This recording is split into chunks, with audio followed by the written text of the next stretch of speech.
If you haven't already, you can go ahead and get yourself comfortable, whether you're sitting up or laying down.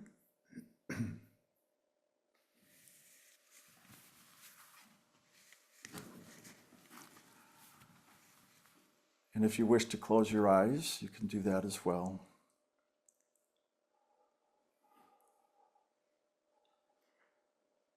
And just as a reminder, as we go in meditation, we like to draw our attention and our focus to what we call the seat of the soul.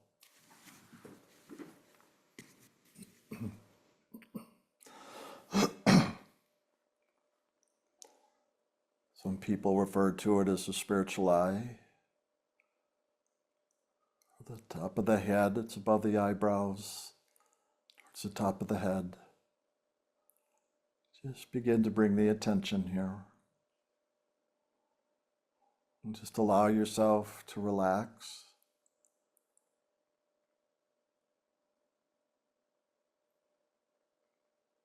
The body sometimes will physiologically even respond. We'll notice a peace or relaxation as we focus into the soul here.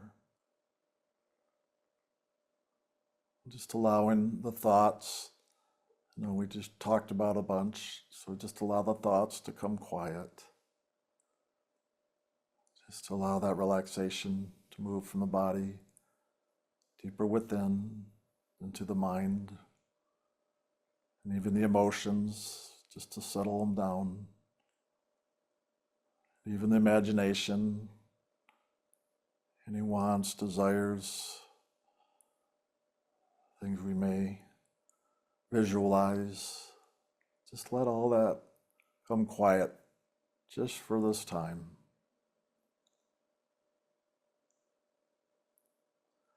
For right now, this is a time for us and God, for who we truly are as the soul, that divine child.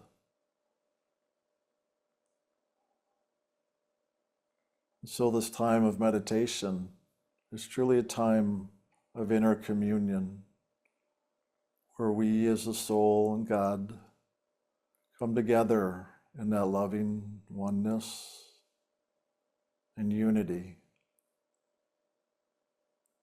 where we open ourselves to the movement and flow of the Holy Spirit, knowing that this Holy Spirit truly is God's action of loving and the avenue by which we receive God's loving for us, and the way by which we also love God, to share our loving with God, to open, to engage and connect, simply by giving our attention, just as we might another. We do the same inwardly with God. If we need to, if it's just dark or nothing's present, you can always visualize a bright light. Often that golden white light. At times God can appear as an inner sun, as well as a personage, but often as the sun, a golden white light. And most often, that movement of God loving comes as a purple light. So you can also visualize or watch for the purple light on that inner screen, that spiritual eye level. If you're aware of this, just know this is truly the light of the Holy Spirit, as God reaches to us and loves us.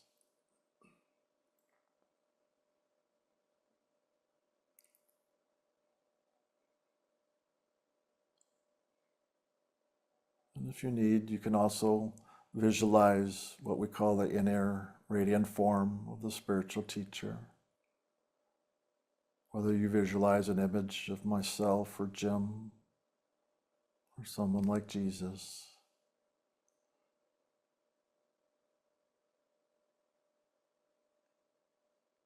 This is just a way to build that connection and to know our union, a way to direct our attention so that we bring ourselves into this union, in this communion.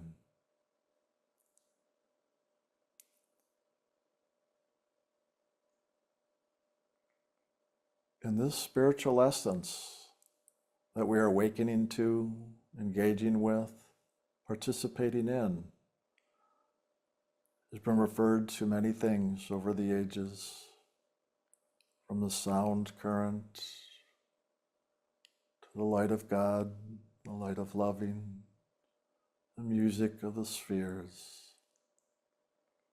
It's that true emanation of God's living, loving essence. And all we have to do is open, allow it to fill us and surround us. Allow it to cleanse us, to release us from any of the bonds through the mind, the emotions, imagination, or body. In other words, just to let go and truly to look up and let God. Let God do with us as God wishes.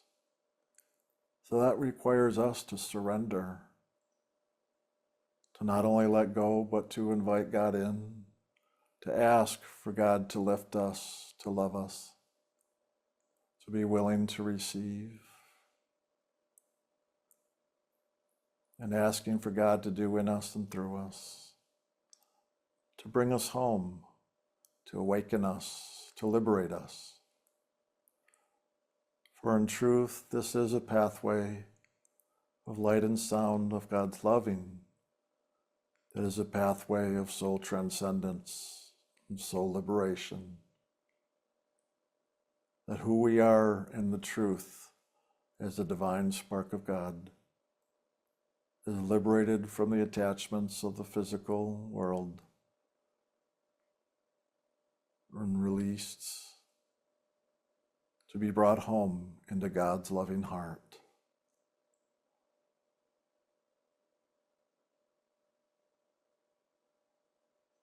So just be aware of this as we continue to go deeper inside. The other part of this action is also our loving for God, to share our loving, to extend our loving to God directly, just by directing our attention inwards and upwards to that source is all we need to do. And to support that, God's even given us what we call or know as the sacred names. As we sing or say or chant them, this is our way to share our loving with God. Through it is through the sound and the light that we awaken into this oneness.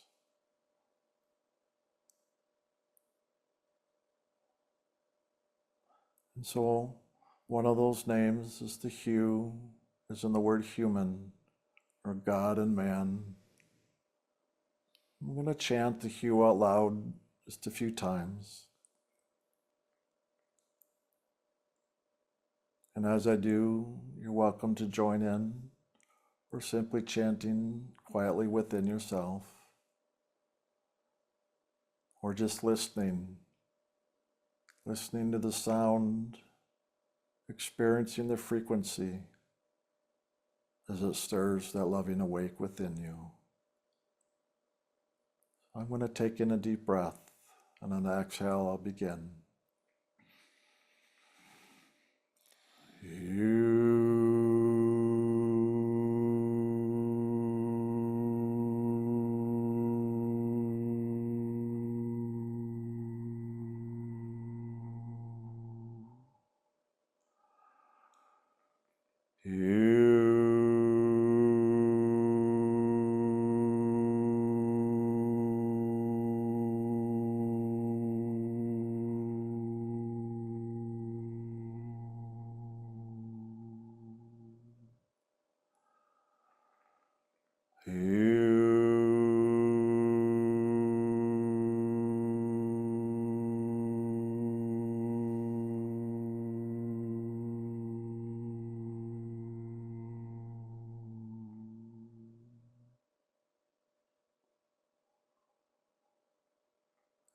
welcome to continue chanting inwardly or out loud.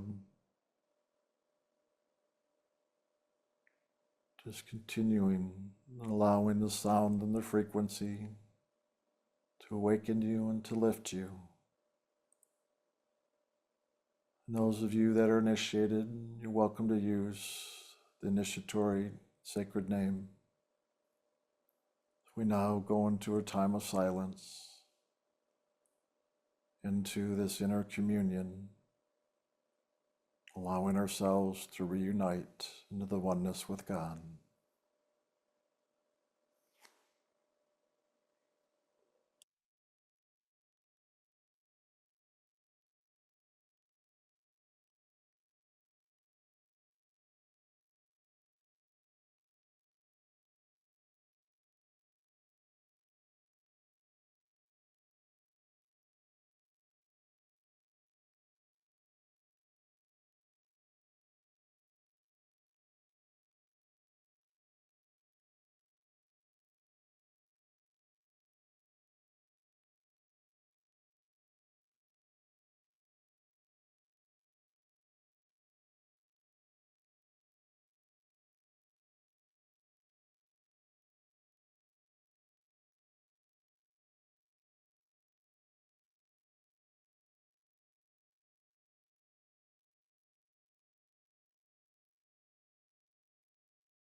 So just begin to gently bring your attention back to the seat of the soul.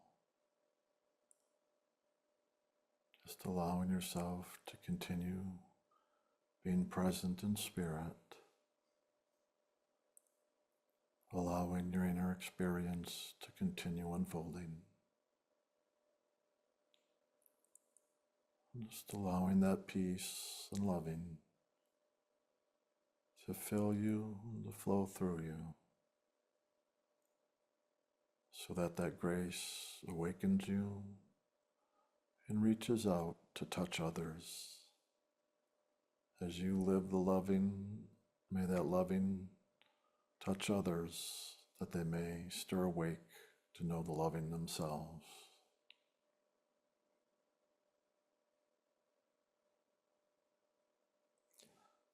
Just take a few more moments in this peace and loving, allowing it to fill you and bring you more present on all levels,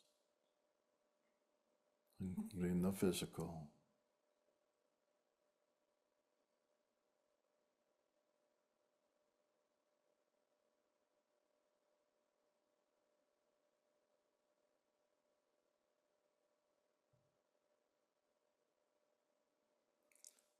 And as you come more present, you're welcome to open your eyes. Or if you wish to keep them closed for a little while longer, that's fine too.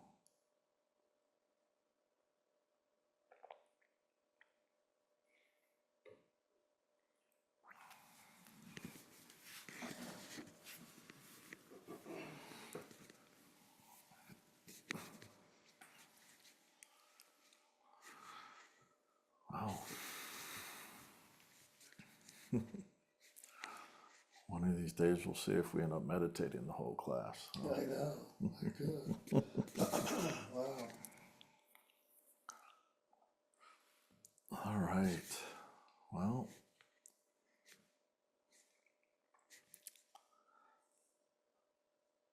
I think a good lead-in today, I don't know if many of you watched the Olympics. As you know, I guess it was, just a week ago, last weekend, they wrapped them up with closing ceremonies and everything. So the Summer Olympics from Paris, France.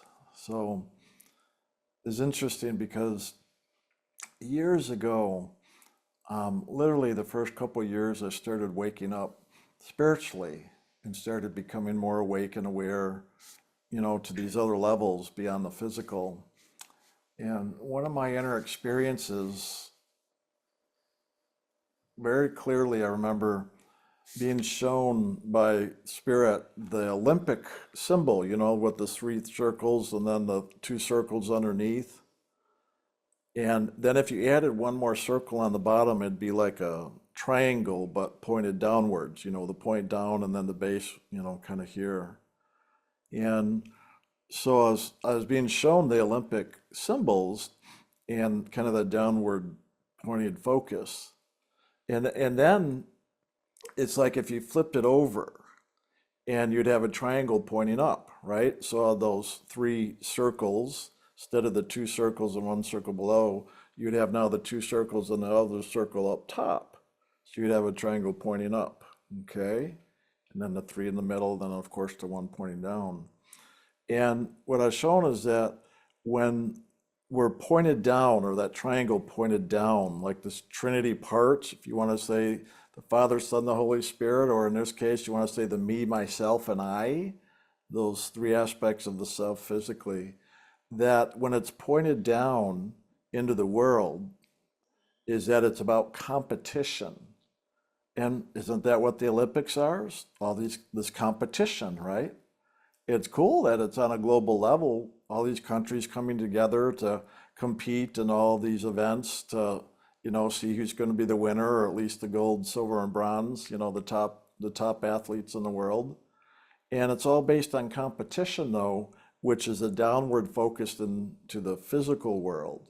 So in other words, it takes our energy of soul and focuses us and ingrains us more into the world through competition, We're always trying to compete, to be better than, to be the best, to win, because that is what the world demands. The world's always driving us to compete, to be better than, to win.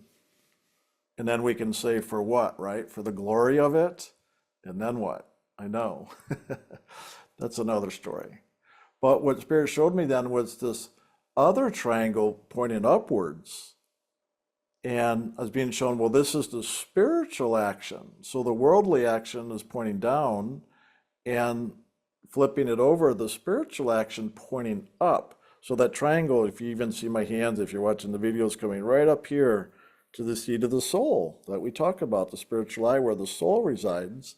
So that triangle pointing up to the soul. And they told me that was cooperation. It was based on cooperation. So the spiritual action is based on cooperation, cooperation, co-create, right? Commune, cooperate, co-create. That's the spiritual action. So what they said to me was cooperation, not competition, right?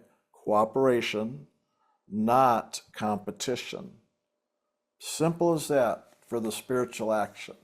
I'm like, wow, okay.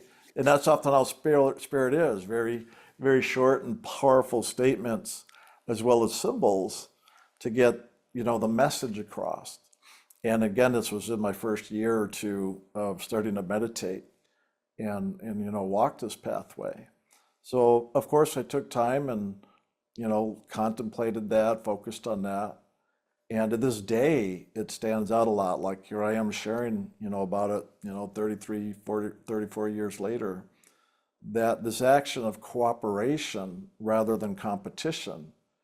And I realized as we share about the spiritual pathway, it really is based on cooperating, right, with God, with the Holy Spirit, with loving. We talk about it all the time. Think about it when we talk about surrendering, letting go, right? We're letting go and surrendering all those things inside of us that are of the competitive nature that would ingrain us into the world.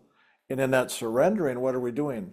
We're opening up to cooperate with God, with the flow of loving, with peace, with joy, with the spiritual action.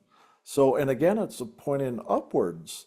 So it's an upwards movement is what cooperation is based on, where competition is based on a downward movement. In other words, this is limiting, contracting downwards, but when you move upwards, it's now expanding and opening. Simple as that. In a way, I could just leave it right there and just to focus on that, and even to take that type of message or symbology and to take it inside and work with that can do tremendous things just in our own consciousness.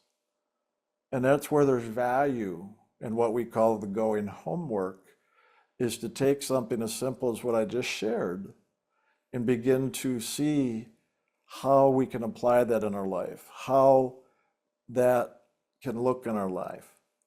But part of that means we've got to also begin to look within ourselves to see, how are we living our lives now?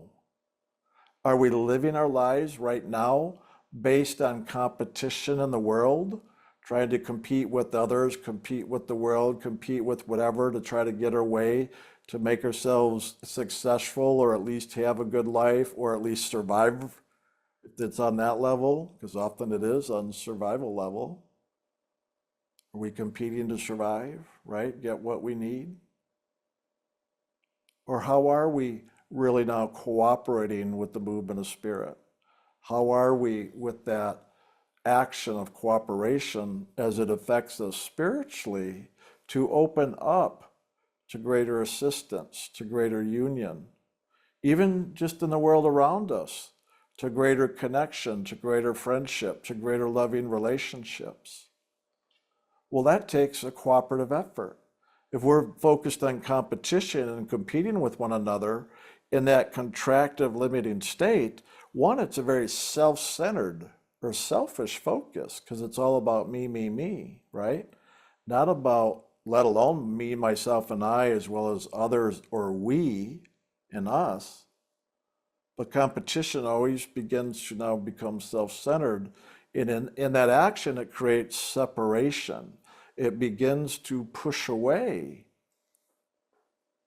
even the very things that we want to experience. And here's the odd thing, is that the world, as it promotes competition and trying to win, it gives us this false sense of like a security, thinking if we win, oh my God, if I win, I'm going to get all this glory. I'm going to get all this attention. I'm going to get all this love, because everybody loves a winner, right? So everybody's going to want to be around us. We'll be popular. So if we can be really good and be the winner, we're going to get all that love that we want in the world, right? And then what does that do?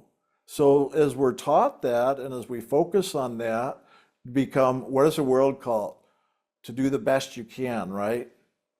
To become better, to work hard, put in the effort, the time, the energy, really work it so you're successful, become the best out there with what you do or who you are, whatever the focus may be.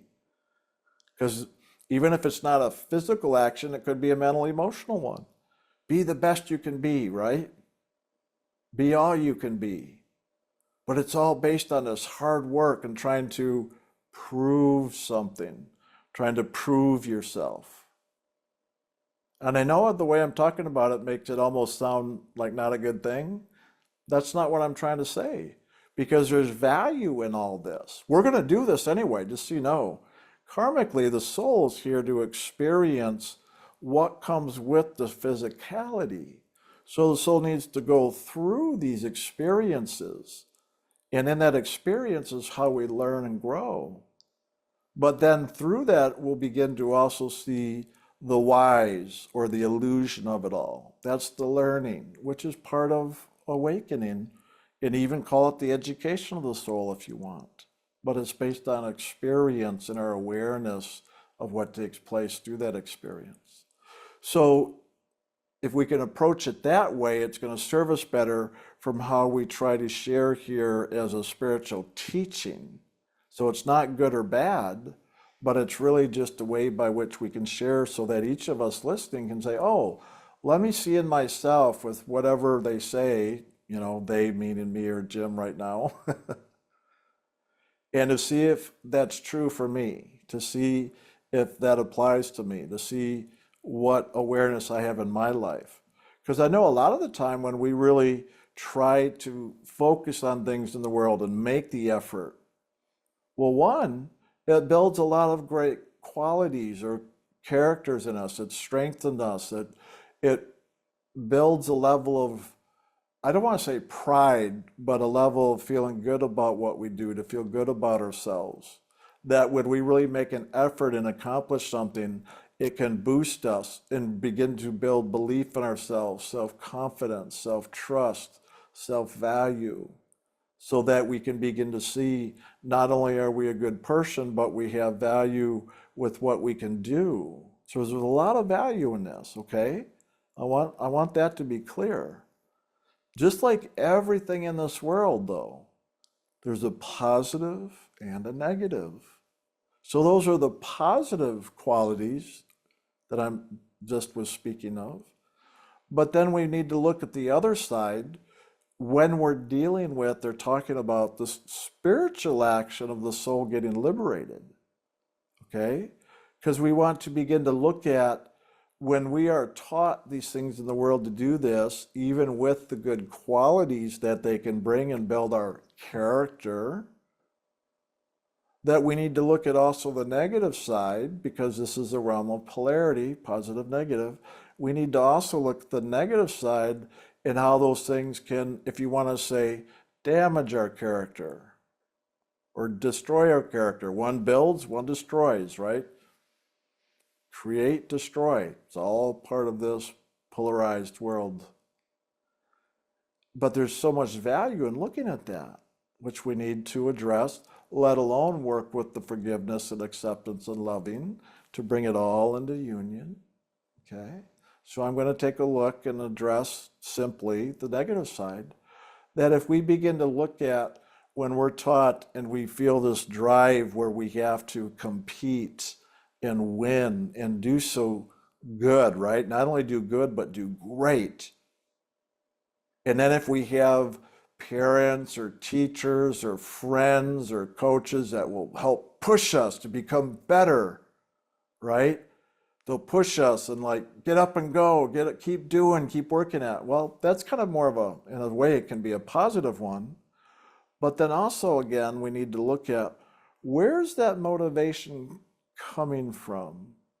What is inspiring this drive to have to be the best, right? Haven't all of us probably had people around us growing up or continuing to this day that are all, it's like, how can we say it? We're never good enough. No matter how good a job we do, no matter how much we do, we're never good enough. We never do enough.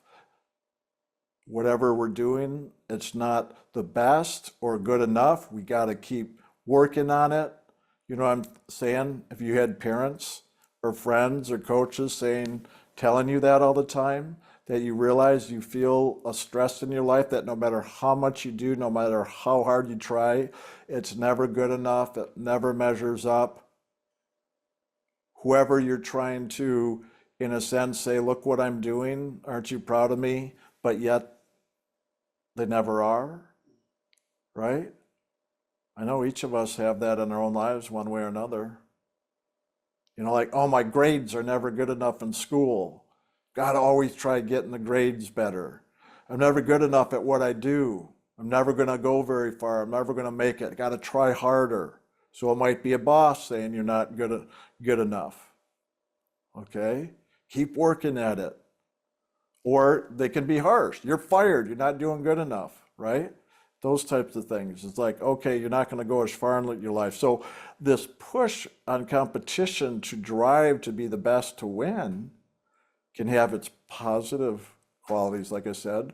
But then when we look at these negative things, those can be condemning. They can suppress us, squash us, especially not only from outside sources putting that on us, but really, ultimately, what do we do with it in ourselves? Do we believe and take on what others have told us and now take that energy and say, yep, I'm never good enough. I can never do a good enough job. I never say the right thing. I never look the right way. It can apply to all kinds of things. That's why I'm saying that. You can, in other words, personalizing these things and never think you're enough, no matter what it is. You're never smart enough. You're never pretty enough. You're never good enough at speaking. You're never good enough in your behaviors. You're never good enough with how you're making money. You're never good enough in career. You know what I'm saying here? That negative part where it works against us and we work it against ourselves because we now have believed, taken in, personalized what the outer world has maybe put upon us. Or even if it didn't put it on us, we just observe out there. This is how the world functions or operates. So in order to have a good life or be happy, then I need to do this. But yet when we're always doing that, we don't seem to have that good life or happy anyway, or maybe we seemingly have a good life or are temporarily happy, then there's all these other problems and things that go along with it, right? What I have found often when there's that level of push and never good enough, it's a devaluing for one, because we can never measure up. But I've often found too that that usually comes from a consciousness that is just in humanity in general. We could just call the consciousness of lack. It's always lacking. So in other words, we're being motivated or inspired out of, well, not being enough, but out of because we never have enough. We're not full. We're not complete. There's something missing. So we're trying to fill that. We're trying to fill up, thinking if we do all these things, then we'll be filled up. by winning, by doing the best, by doing so good. And then, of course, all the attention and praise we'll get from the world around us. And I found not only does this come from a place of lack, but often the people that are motivated the most, it's because there's some deep level of self-judgment that can go even to deeper cores of not only being enough or out of lack, but a deep, deep insecurity. That deeper insecurity is where we start getting down to core, you could say values, but really more core karmic seeds that can deal with a feeling abandoned. And so when we feel abandoned, what happens? Out of that abandonment, there's an insecurity where we try to prove ourselves by trying to do all these things to get attention. And why do we want attention? To be loved. So that our parents will love us, so that our friends will love us, so that the authority figures around us will love us. These deep insecurities that drive humanity, basically, but that's humanity. For those of us on the spiritual path, this is part of the journey for us to look at, or part of the self-study of to know thyself. To get to know ourselves, we need to begin to do introspection and become aware of what's running in us, our thoughts, our feelings, our fantasies, the actions we take, the behaviors we have, what is motivating those, what's inspiring that, what's, in a sense, urging us or driving us forward in life. So it's important to take some time to look at these motivators, if I can call them that, to learn more about ourselves, and in that process, where those deep-rooted pains, sufferings, challenges can start to get answered. That takes a process of looking and learning, but acknowledging it. We need to go in and claim it. It's that claiming of it where we fulfill the lessons. We go, wow, why am I so insecure? What's going on in me? Well, maybe as a child you felt abandoned. Nobody loved you. Your parents, your classmates, your friends, your brothers or sisters. And could very well be another lifetime. I mean, in the spiritual community, I hear people talk about feeling spiritually abandoned by God or a previous spiritual teacher. So we can feel forsaken, abandoned, like not even God loves us. These are deeper core insecurities that literally, in a sense, are a basis on which the ego thrives or is motivated. And these are core karmic patterns or karmic seeds that often will move us through life. And this isn't a bad thing, as I was saying earlier. Those are the underlying inherent lessons that the deeper the pain, the deeper the insecurity, the deeper that lack is, the stronger or more intense often the force of motivation in the things we'll do to try to answer that. I mean, literally the jokes of like world domination, right? Why do we have certain leaders that think they've got to conquer the world and rule it all, right? Well, if you pay attention to the most leaders, they come from a deep sense of insecurity that motivates and drives in tremendous ways that, quite frankly, is scary, right? There's a key there, scary. Fear is the deepest motivator here in this creation.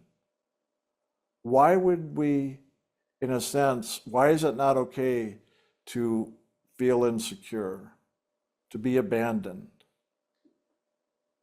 to have lack? Why is that not okay? It can be okay to have nothing. It can be okay to be abandoned. We'll find ourselves, we'll find our way through. It's okay if we don't have anything. As we live life, we'll start to have things, have experiences, have material things, have relationships, have whatever. Because you can't stop life. It's going to keep moving one way or another.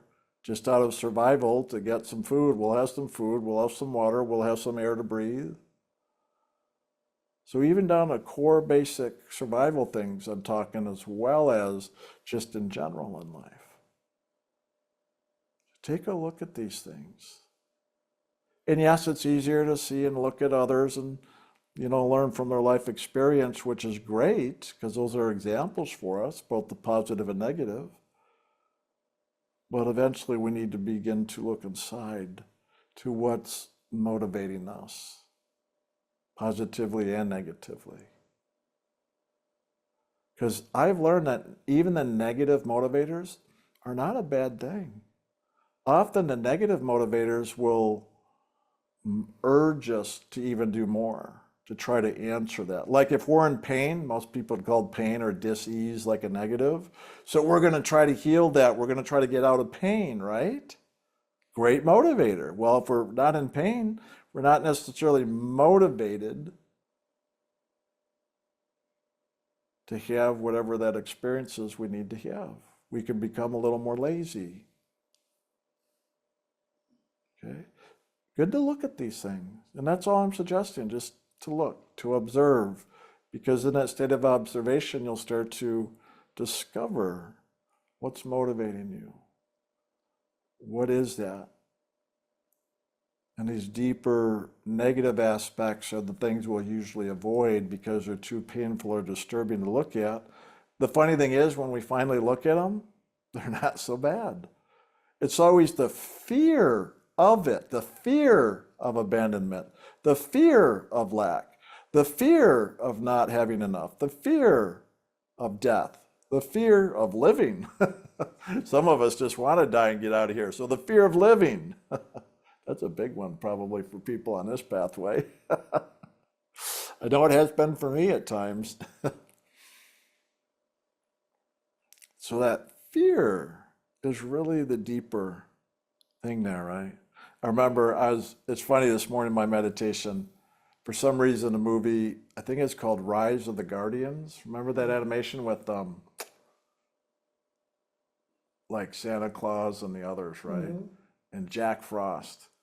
And I think the name they gave the darkness was pitch, like pitch black or something. Yeah. It is always a dark figure, right? So it's always the villains, the dark figure, the evil one that promotes fear. Because if we give into fear and fear gets us, then we're doomed. Isn't it funny though? There's always the struggle of good and evil and the trying to overcome the fear so we're not doomed. But what would happen if we became doomed? Well, in these movies and other things that show the fear just basically bring it into itself, but we never have the experience of who or what that is that was brought into the fear, what actually went on. Were they doomed? Were they dead? Well, not in these cases, because they came back to life or brought out of fear. It's funny because as you've heard us in ILM over the years talk, I remember Jim in the beginning say, look, darkness is just the unknown. What's it? It's the unknown. What's the etheric realm that completely surrounds the mental, emotional, imaginative, and physical worlds? We call it the void, the etheric realm. Complete nothingness. Pitch black. It's the unknown. But yet we're so afraid of the unknown. It's only a fear. And why most souls, even the ones that are enlightened, will go to the top of the mind and think they found God. It's a great reflection of God, but it ain't God. It's the mind of Lucifer, just the illusionary reflection of God. But then whenever they go beyond the mind and come into that void of just darkness and nothingness, this fear creeps in and keeps them trapped in the mind. And that's just the way it works. So that trap of the unknown, or the fear of the unknown, maybe to be more accurately.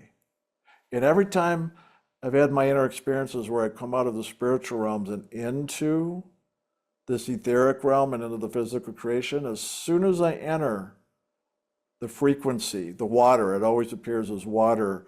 And as when I enter the water, all of a sudden I literally feel that element of fear. It's just the substance of this creation. And it's scary. That's all it is a feeling, a substance, and an experience that we move through. It's not who we are. It's not actually part of us.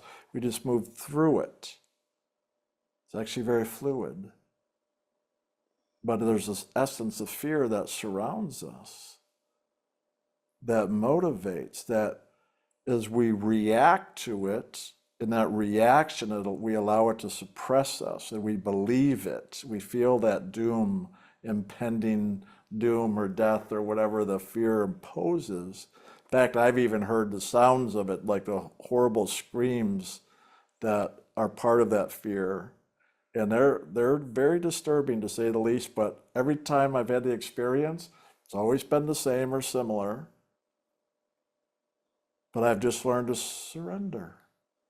Just surrender. It's like, yep, this creation is the substance of fear, but I can just move on through it all, not letting the fear in, not letting it motivate me, not letting it be that which, in a sense, controls me or influences me.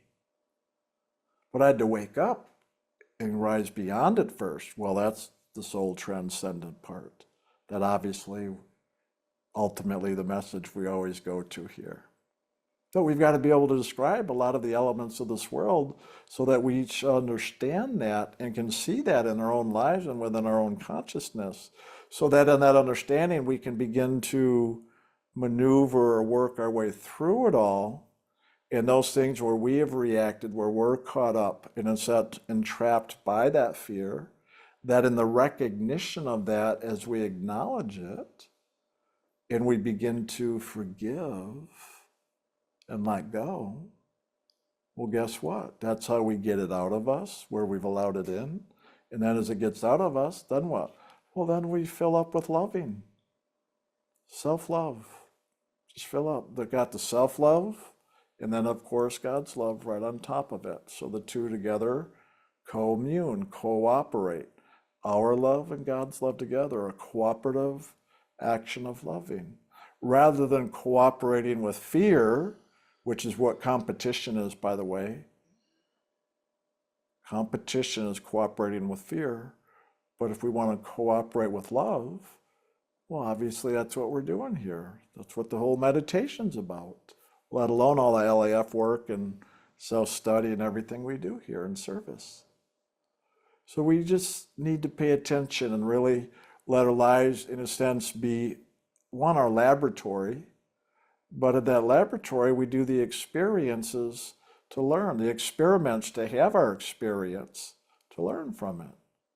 Not to fear or avoid the negative, okay, but rather to look at it, to address it, to confront it, but to confront it in a way of loving and accepting so that it can teach us what it's there to teach us.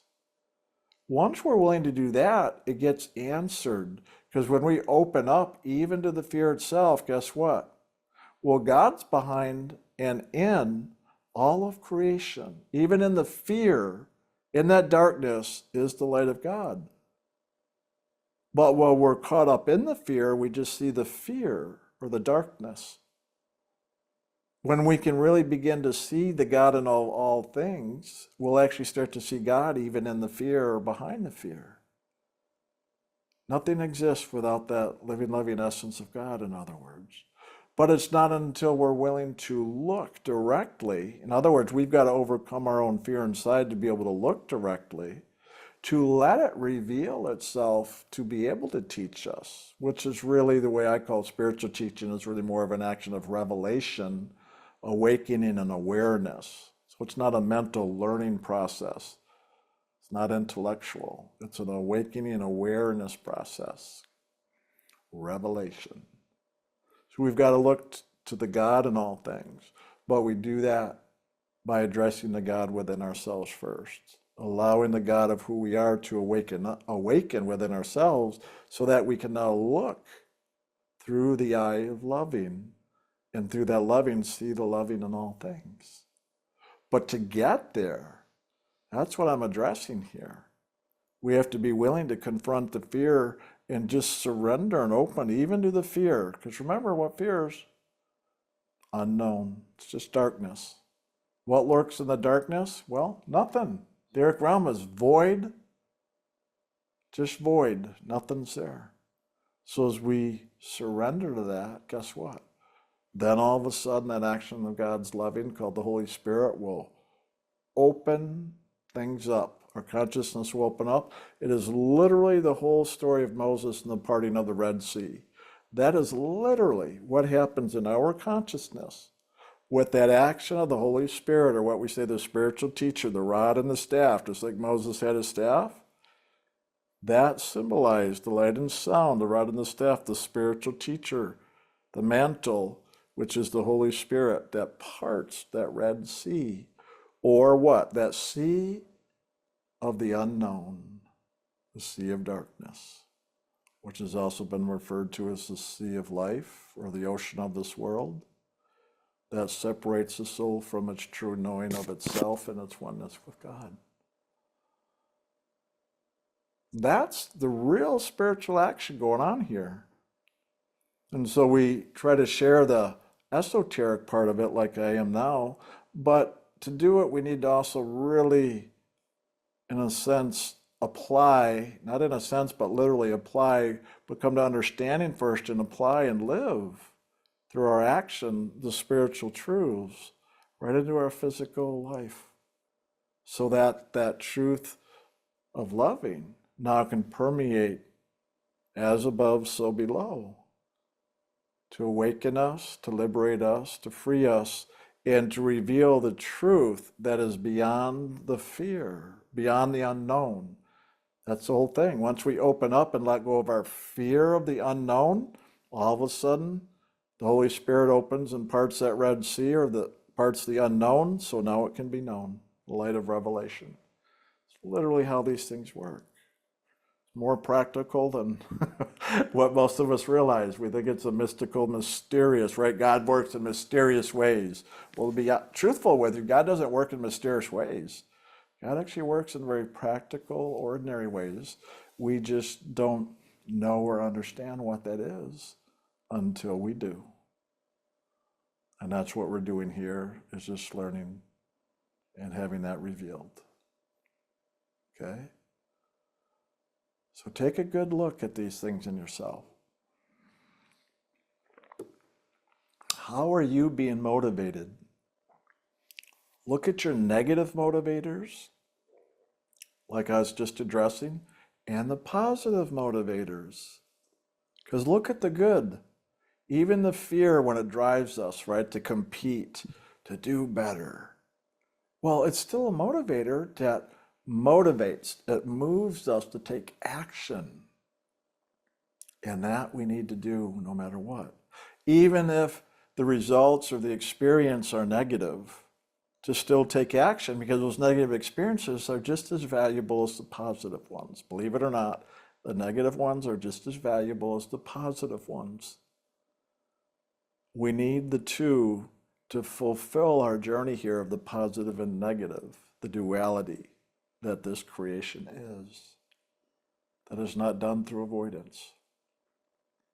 So as we maybe start with the positive motivators, or we let the negative motivators move us to motivate us to try to get out of them, well, then eventually we'll see the positive, even the positive in the negative, right? That may sound funny, but again, it serves a purpose. It lets us, in a sense, be moved in the direction we need to go. That's the thing I found. I always found the negative is always pushing me to where I need to go, and the positive is usually pulling me. But it's all moving me in the same direction. That's what I've learned in life. So if you are avoiding your fears, just realize you're not allowing the fears to move you forward in the way you really need to go. You're holding yourself back, in other words, when you avoid your fears.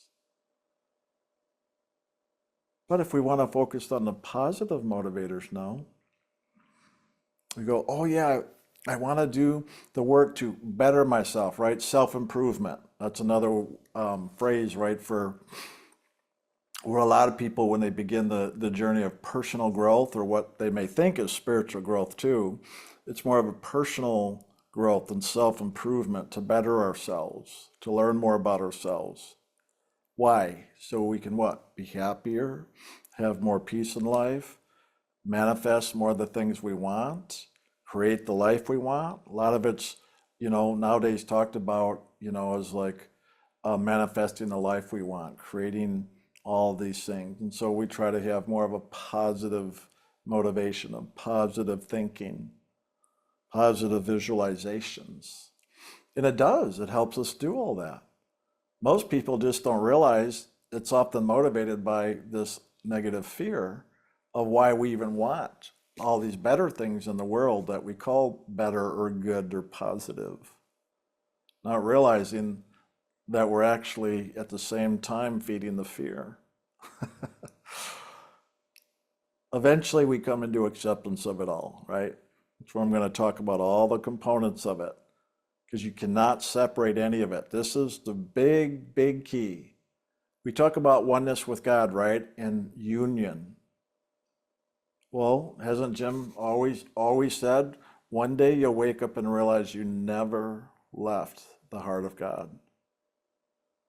So if we can just take that, even if just as an assumption right now until we wake up and know that truth, well, to me, that would mean if we never left the heart of God, that means we're in union with God right here, right now.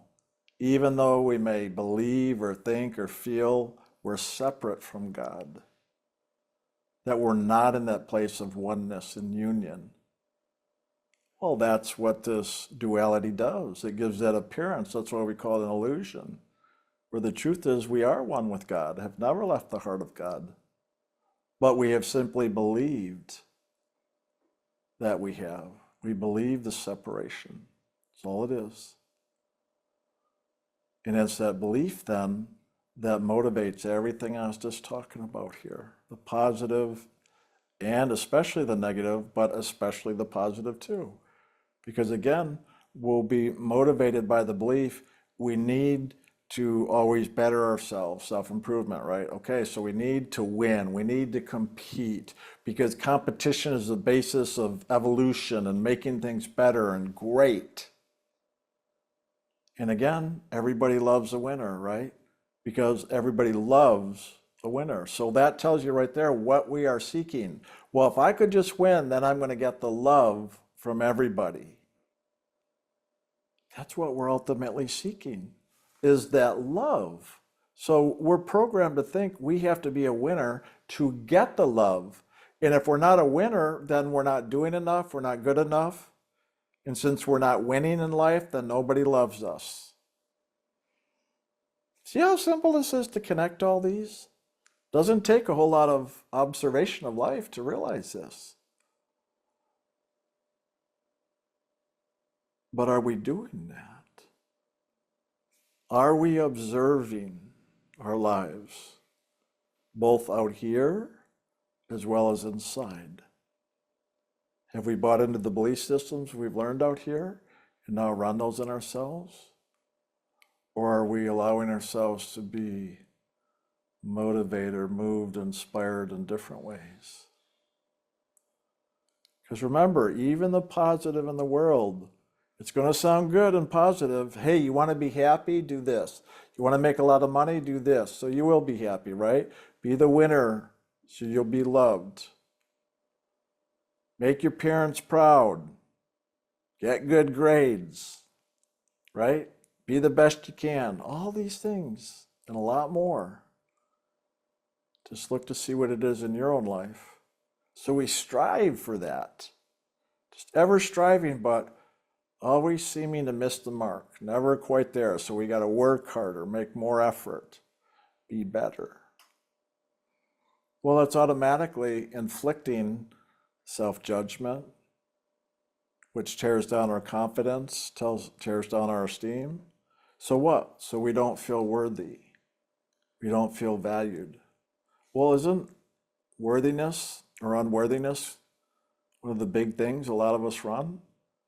Since I'm not good enough and not achieving and being the winner and all the best and everything, then I'm not worthy of love, whether it's my parents, my siblings, my peers, or even God's love.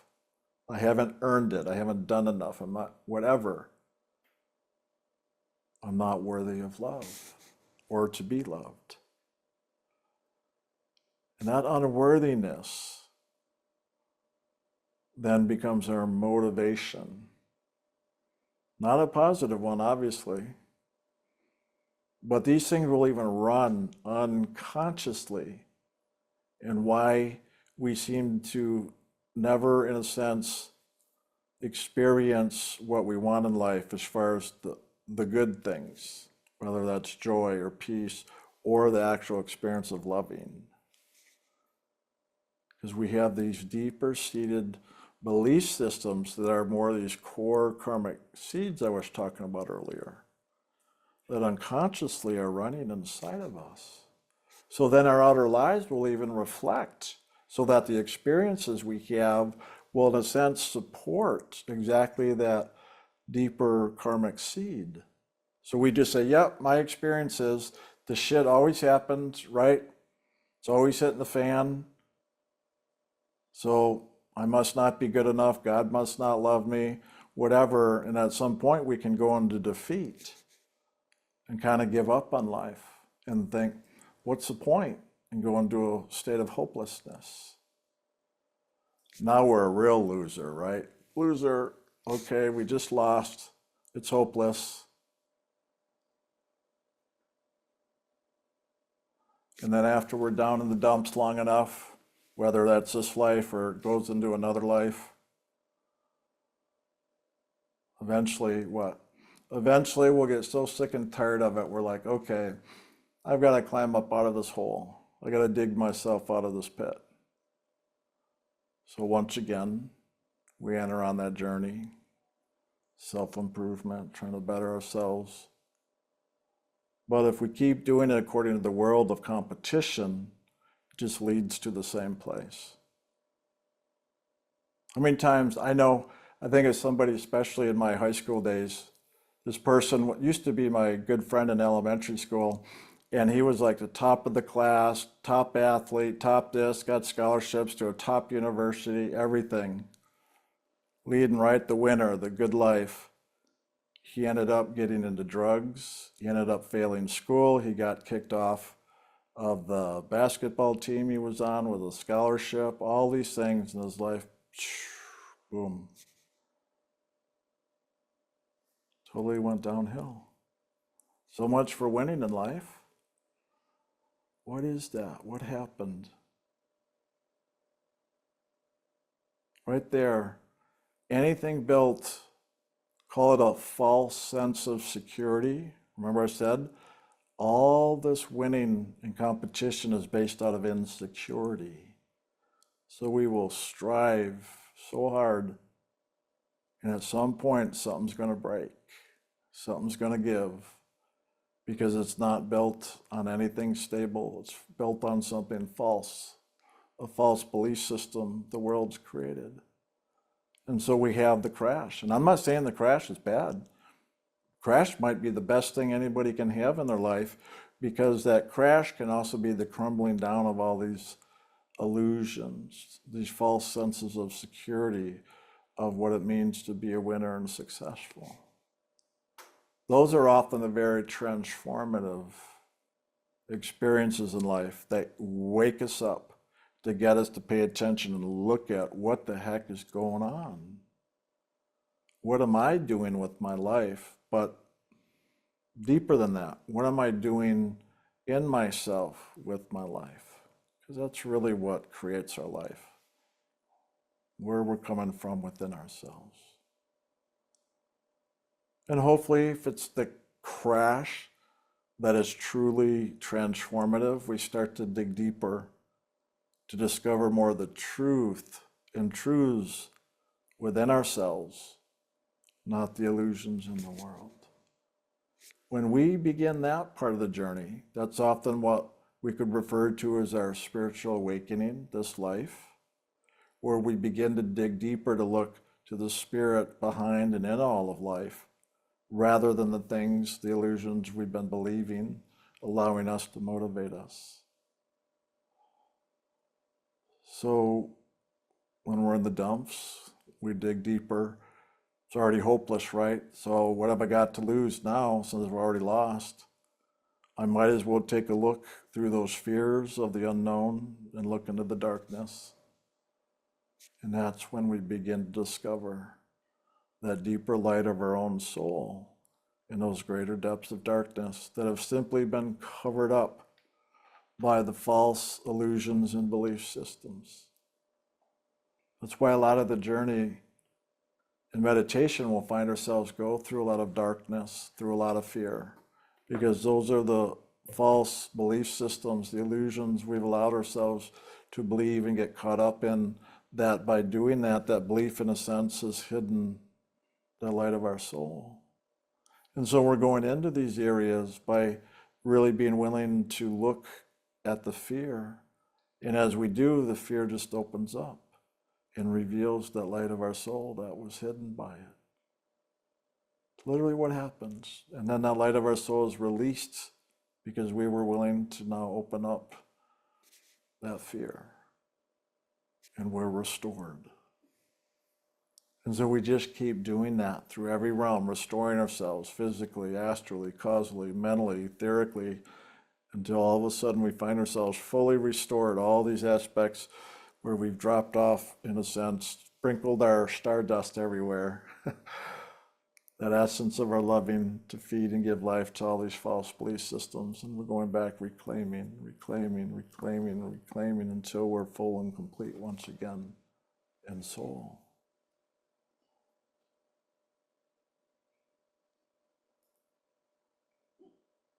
So look at it all, even your positive motivators. Enjoy it, claim it, knowing that there's also going to be the crashes. No matter how much we've won, succeeded, there's still going to be something what we would call a negative afterwards. But then what? We climb up out of that as well. There's always the peaks and the valleys. That's this world. And it's all okay. We just have to start to understand that we're not trying to strive and create a successful life or win here. We never can. We're going to have the successes and failures, the positive, negatives, the good and the evil, all that, all along the way. That's what this physical creation is meant for. You can't change it. We're not here to change it. We're here to experience it and claim that experience to fulfill ourselves. And in that claiming, we restore ourselves. Because every step of the way of doing that, we're waking up to the truth that God is, but that truth that is God's loving in everything, even the positive, negative in this world. And the more we're willing to address it or approach it that way, and we do the meditation, seeking God, not only in meditation, but seeking God, looking for God in all things. What do we hear Jim say all the time? God first, God only. God first, God only. Through everything. So we learn to live a life of loving, which is a life of living that loving and seeing the loving in all things. And that starts to happen. And our consciousness begins to transform, transmute. And through that transformation, transmutation, it begins to also now look up and transcend all of this illusion down here. When that happens, it's no longer about positive and negative motivators. It's now about living the loving. And now our life is based upon inspiration. Okay? Positive, negative is all the horizontal, right and left. Living a life of loving is based on the vertical, which is being inspired in spirit. Both us moving our awareness into spirit and allowing spirit into us. So the two start to merge and become one. And then our life is no longer a life based on motivations, but is based on inspiration in the movement of God's loving in our soul, cooperatively working in unison, so that our life now is a life of fulfillment based on a spiritual movement of grace that is there to fulfill and complete our spiritual journey through every realm, even in the physical body in this life, as God now, as we cooperate with God and cooperate with the loving, allow the ego to move into cooperation, even when the ego rebels and wants to keep doing the old way. You just say, that's fine. I love you anyway. I accept you how you are, ego, and I forgive you and I forgive myself for buying into those illusions and belief systems. And now I'm going to live a life of inspiration, which is now living a life based upon the movement of God's loving. And that is always a cooperative effort. There's no way it's not. One of my jokes is, everybody I know in all these self-improvement things and personal growth is talking about codependence. Like codependence, that's a bad thing, right? Not with God, it's not. With God, we want to be codependent. A codependent or cooperative relationship with God is exactly what we want to do. People want to get free of codependent relationships here. Well, yeah, I agree with that. Because what does that mean? It means we've given our power away, where we need to reclaim our power to be independent. Independence, not codependence, right? That's a part of the step, is to bring our power back from codependent out here on the horizontal, positive, negative, bring it inside so we're in our dependence. Well, it doesn't mean we're free. We're in dependence. Well, we got to depend on something, right? Independence. We're never not independent. Or I should say, we're always independence, right? Do you hear how I'm using the word differently? So if we are in dependence with God, that's what we're striving for. That independence, and we depend on God. That means we're now looking to the loving, depending on loving that we're cooperating with, to now fulfill all these things. It'll help us bring that power back where we've given away to the codependent things in the world. Okay, I hope I'm saying this in a way that might help answer some of these things. I know a lot of people do in psychology and personal growth and all these things, to realize how important it is to have the spiritual action to work with. Because without that, we're going to be codependent with something or someone. Okay, we're never going to be fully independent here. I know that sounds, people would probably disagree with me, but think about it. We're always dependent on something. We're dependent on food, dependent on water, dependent on air to live. Right? Well, Brian, we're just talking about, bad relationships. You don't want to be codependent. I get it. But guess what? If you try to get out of a bad relationship and break that codependence, that energy where we're always depending on someone or something, that energy is not going to stop. All you're doing is shifting it.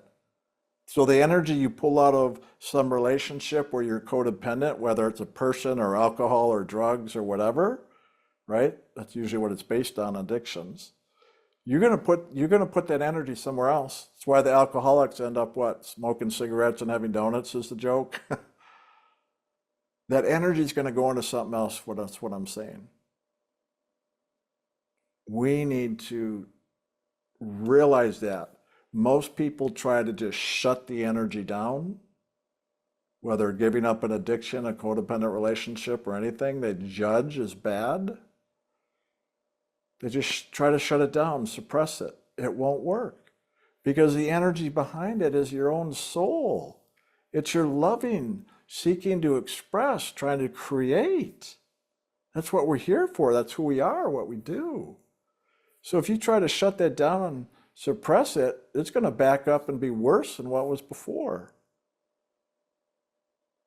That's why you don't hear us talk about things like that here in ILM. because we understand that. So what we suggest is take that energy now and direct it all to God. God first, God only. Because that energy of the soul, it's just seeking to love and create. We get codependent on something because that's where we're directing our loving.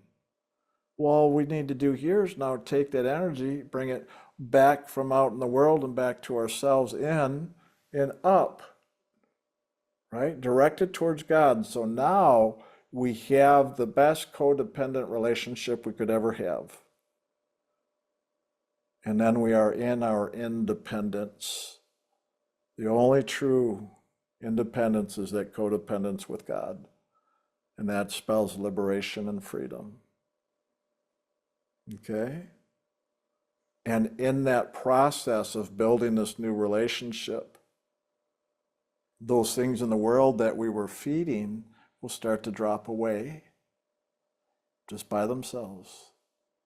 And then that which we're feeding, called our loving with God, our relationship with God, that'll start to come in and inspire us, as well as uplift us and liberate us, to now move into these new, even behaviors. It'll affect our behaviors. I know it doesn't seem like it with me that much. But it'll inspire all these things within us that are of God, that are of loving, all those qualities and characters of God. That's an inspiration. And in that process, we're learning how to cooperate with God, how to cooperate with loving. And it's not a relationship of God being a dictator and God telling you how it is. And if you don't obey God's laws, God doesn't have laws. So anything you see in anywhere that says a spiritual law, that's the mind of man, or Lucifer creating a law, which means a right and a wrong, a good and bad. You break the law, you get punishment. That's not God. True God is just loving and accepting. That's it. It moves by grace, accepts all things, including the evil, the bad, all of it. So be aware of these things. Pay attention to what you're living, what you're believing. Are you living a life based on competition? Or are you living a life based on cooperation? And I mean cooperation with God as a graceful, loving, free movement of inspiration, not based on the positive, negative motivations of the world or competition. Enough said for the moment. I've been talking a little while, haven't I? About an hour. So,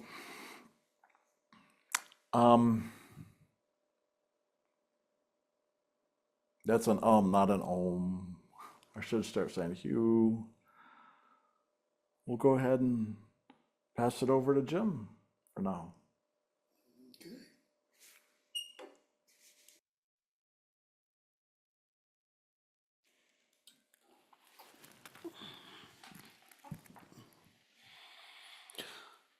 Well, my life has been a little bit different from a lot of people's.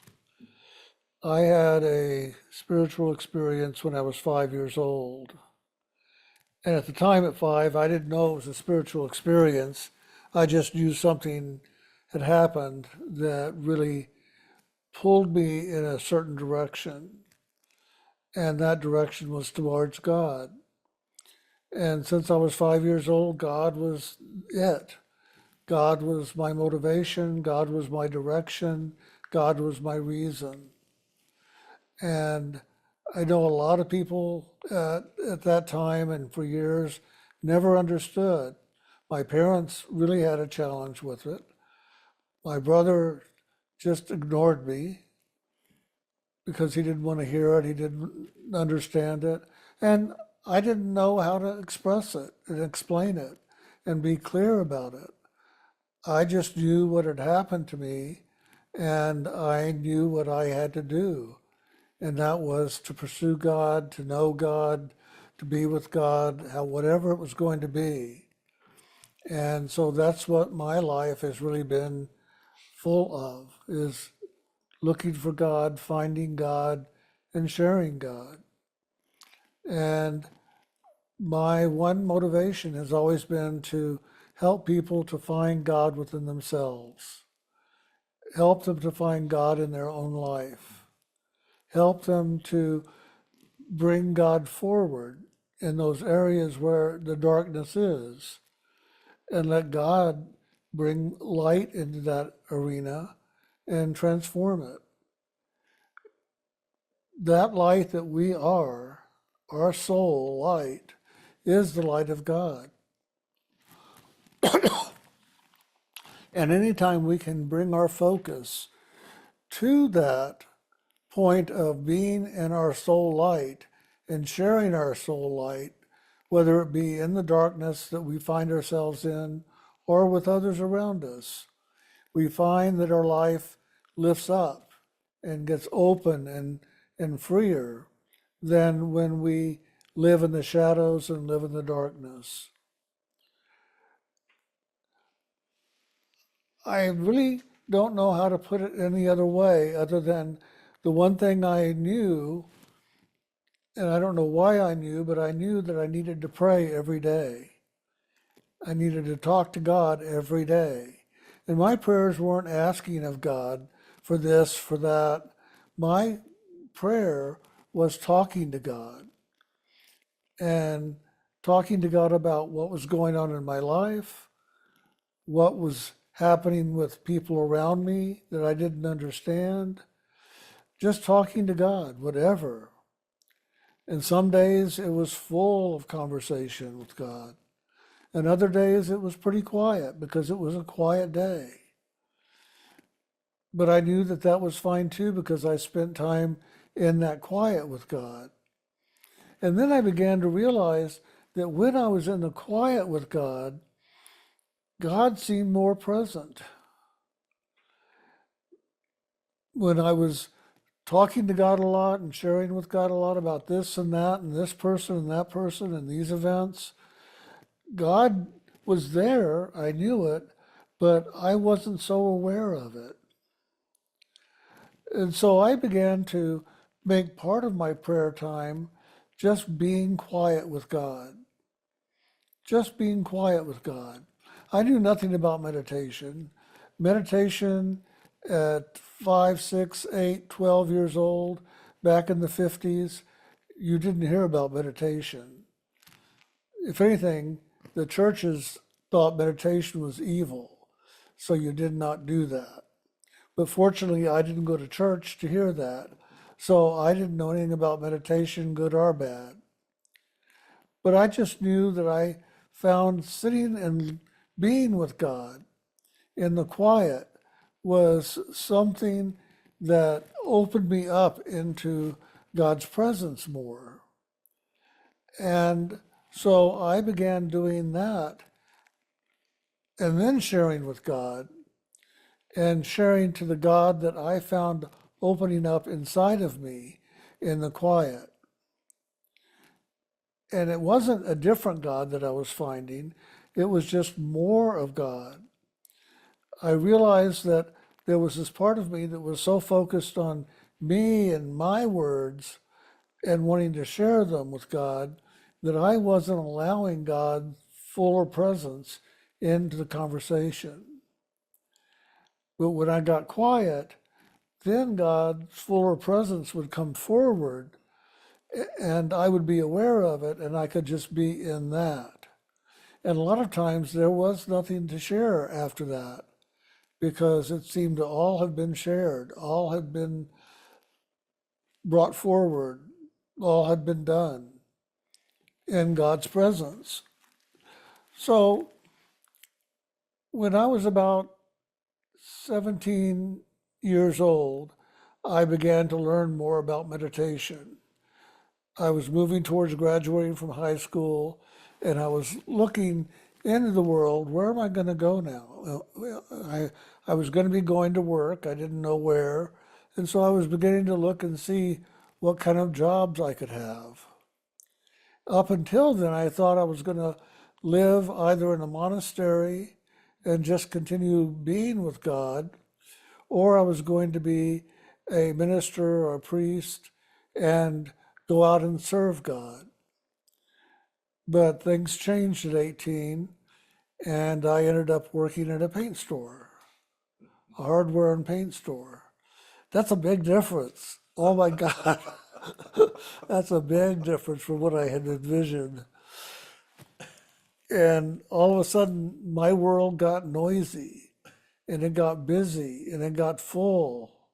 And I really made it very important to spend that morning time with God.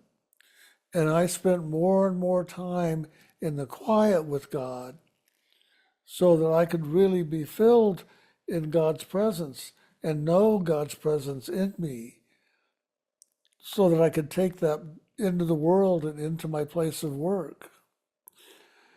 And it was a challenge because everybody that was coming into the paint store, it was like, wow, it was all these contractors, hard work, hard life, difficulties. It was challenging. And I'm not one to cuss or to complain that much, but oh, that's all I heard. Every day, every day, every day. Every third word was a cuss word. All the process of talking was about complaining. Complaining about the boss, complaining about the job, complaining about the people we're working for, complaining, complaining, complaining, complaining about the wife, complaining about the children. I mean, I heard it all. Heard it more than I ever wanted to hear it. And I did not know people cuss like that. In my life, up until 18 and going to work there, I had no idea. I would go with my dad once in a while when I was a child to the place of where he worked at the paint store. And my dad said, "You're going to hear me say words that I will never say at home. And they're not my words, but this is the kind of language I have to speak to fit into the group. So just understand that, and I don't want you to ever get into the habit of saying these words." Well, I listened and I heard him say them, but I also believed what he had said. And so I just never used them. But when I was working in it, 10, 12 hours a day, I was just inundated in all this energy. And I wanted to bring God more and more into my day.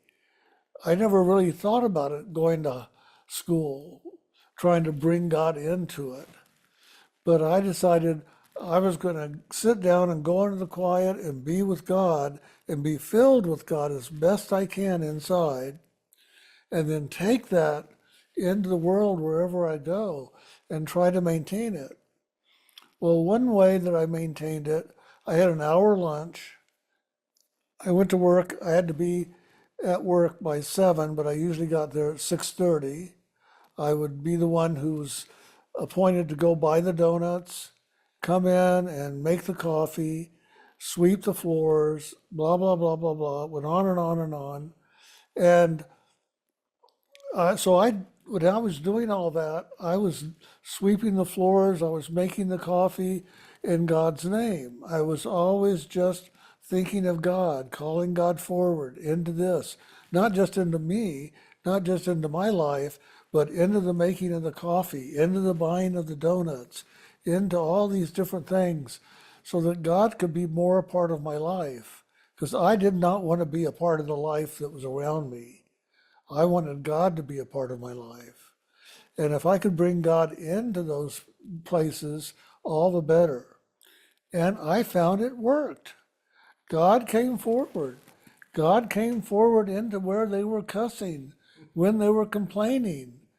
And I just found God present. And I began at 19, 20 years old finding these people that were angry and whatever was going on, coming over to get a cup of coffee where I was making it, and they would want to talk. Well, yeah, what was I going to talk about? But I listened, and I listened, and I listened. And I just kept bringing God present in me as best I could to stay present with them, with God. And one time, this man came up. He was actually the owner of a contracting company, and he was standing there, and he says, "You know, you say things that are so wise. It's just amazing, how old you are and what you know." And I'm thinking, what have I ever said to him? What have I ever said to him? And I started to ask him, but I thought, I don't want to look stupid. I don't want to be the fool here. And I've said something, I've got to pay attention to what I'm saying. So I started paying attention to what people were asking me and what I responded. And I realized everything I said had loving in it in some way. Maybe not the word, but pointing in an action, pointing in a direction. And I was talking to this one man, and he was complaining about his wife and having problems at home. And I said, "You know what? What I would do is what Jesus said for us to do. Forgive those that are hurting us. Forgive them and love them." And he looked at me like, "Yeah, right." And he walked away. And I figured, well, I'm just going to say what I know to be the truth. Weeks went by, and he came back to the coffee place. It was a section in an area of the store that I often was working in. And he got his cup of coffee and walked over to my table. And he said, "Thank you. You're so smart. I don't know how old you are, but you're smart. And I'm going to listen to you." And I thought, oh my God, that's great. And so at that point, I learned that there was a lot of people that were looking for truth, looking for wisdom, looking for God, and however that might look, but didn't know where to find it. And I could be a source by which they might begin to find that.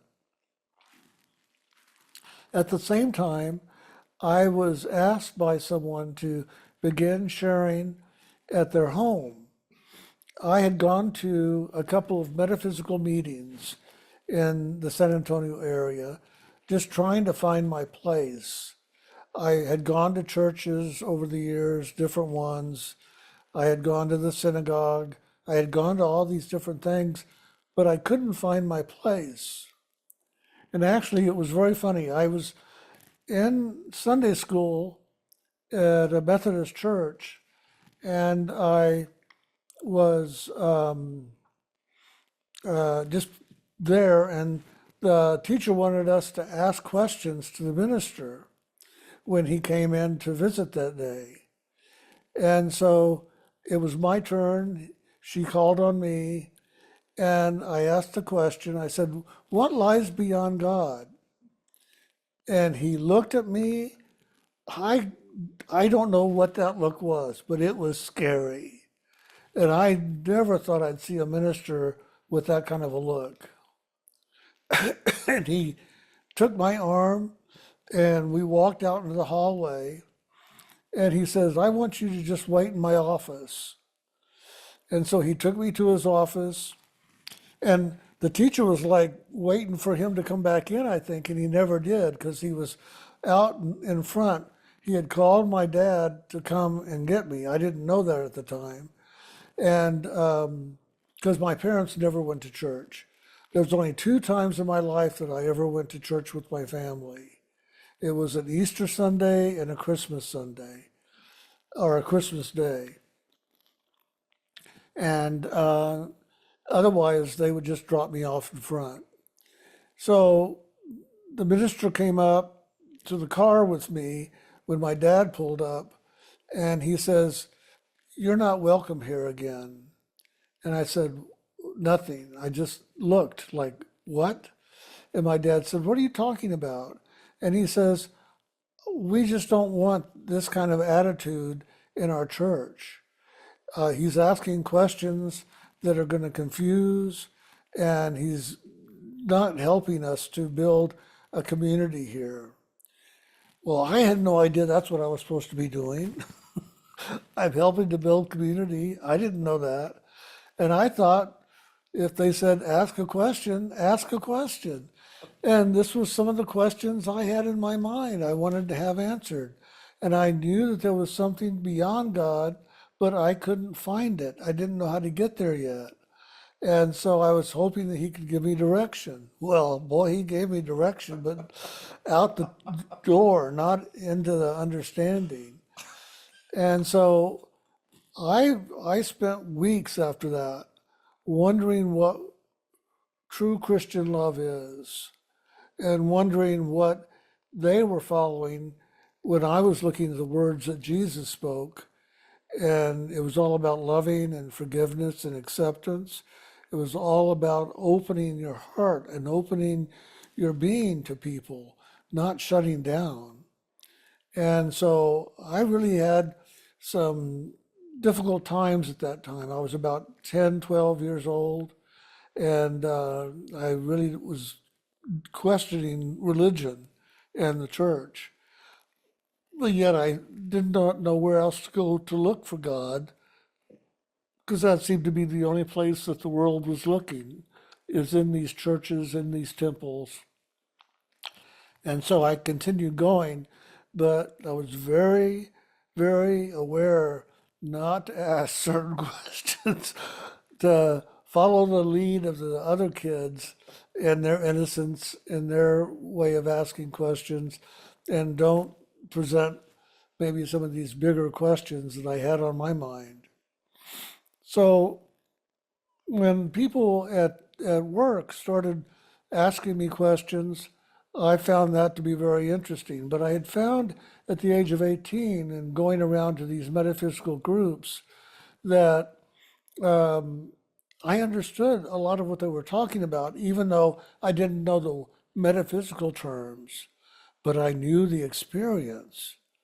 And I knew how to get into the bigger experience beyond what they were talking about. They were like talking in this limited perspective.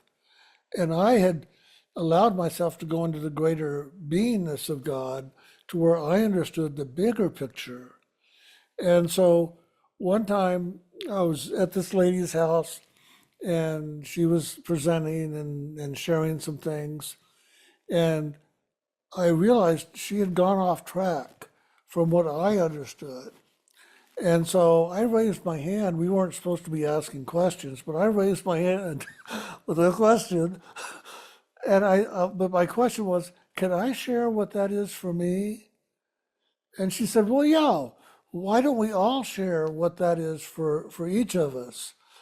Well, nobody else wanted to share, but I did share what that was for me that she was talking about. But I gave her this big picture with God included, and she did not know what to do with that. But she didn't go against it. She just thanked me and said that was really entertaining and really making me to look at things maybe a little bit different. And that was about it. Well, 3 weeks later, she asked if I wanted to share about something. And I said, sure. So I did. Well, the people in the room got kind of excited because I was giving them a bigger picture of things than what she had been giving. And one of the ladies, she asked me after the class if I would come over and talk to people and answer questions. And she said, I don't care what you talk about. I don't care what people ask. I just want to create an environment where there's an openness and a sharing of things. So I said yes. So at the age of 18, I sat in this living room. It was the fanciest living room I'd ever seen. Her husband was a medical doctor, and they lived in quite a big house. And it was an area of town I hardly even knew existed. And so I sat there, and all these people came in, men and women both, and they sat down, and all of a sudden I got so scared. All of a sudden I had all these adults wanting to hear what I had to say. And I was the one who had to start the conversation. Are you kidding me? I was sitting there and I could feel my body begin to shake a little bit. And then I went, you know what? God's brought me here for a reason. I'm going to do it for God's reason, not mine. I have nothing to prove to them. And that was a big statement. When I said, I have nothing to prove to them, I relaxed. It just like everything in me calmed down. And it was like I was in my center, I was at peace, and I was just going to share. And what they did with it, I didn't care. So she introduced me, and I stood up. And just as I stood up to start to talk, God said, know this, you can only tell them what they don't know because they have forgotten. And you're here to help them to remember what they have forgotten. And I thought, I'm not sure I understand that, but okay. So I said that. That was my opening statement. I said, I just heard a statement inside, and I want to share it with you and see as we talk if something unfolds for you or for me around that statement. And so I said it, and everybody kind of looked around, and then I began to just share. And I began to share about God and how I have found God and how I did it through this action of looking at God and being with God and sharing with God, but also being quiet with God and letting God be quiet with me and filling myself with God, being enveloped by God, overshadowed by God. And it was very interesting. When people got up to leave, I wasn't sure what to think because nobody really asked much of any questions that night. And so as they were walking out, this one gentleman came up and he shook my hand and he said, you're the most fascinating young man I've ever met, and I'll be back. And he turned to the lady and said, when are we meeting again? She said, next week at the same time. And so that's how I began doing my classes. And that was a precious time for me because I was discovering myself. I was discovering, believing in myself. I had no reason to doubt myself. I just was doing my life and doing my experiences with God. There was no reason to doubt myself because I wasn't going to Sunday school and asking these questions to be taken out to my dad's car and say, "Don't bring him back."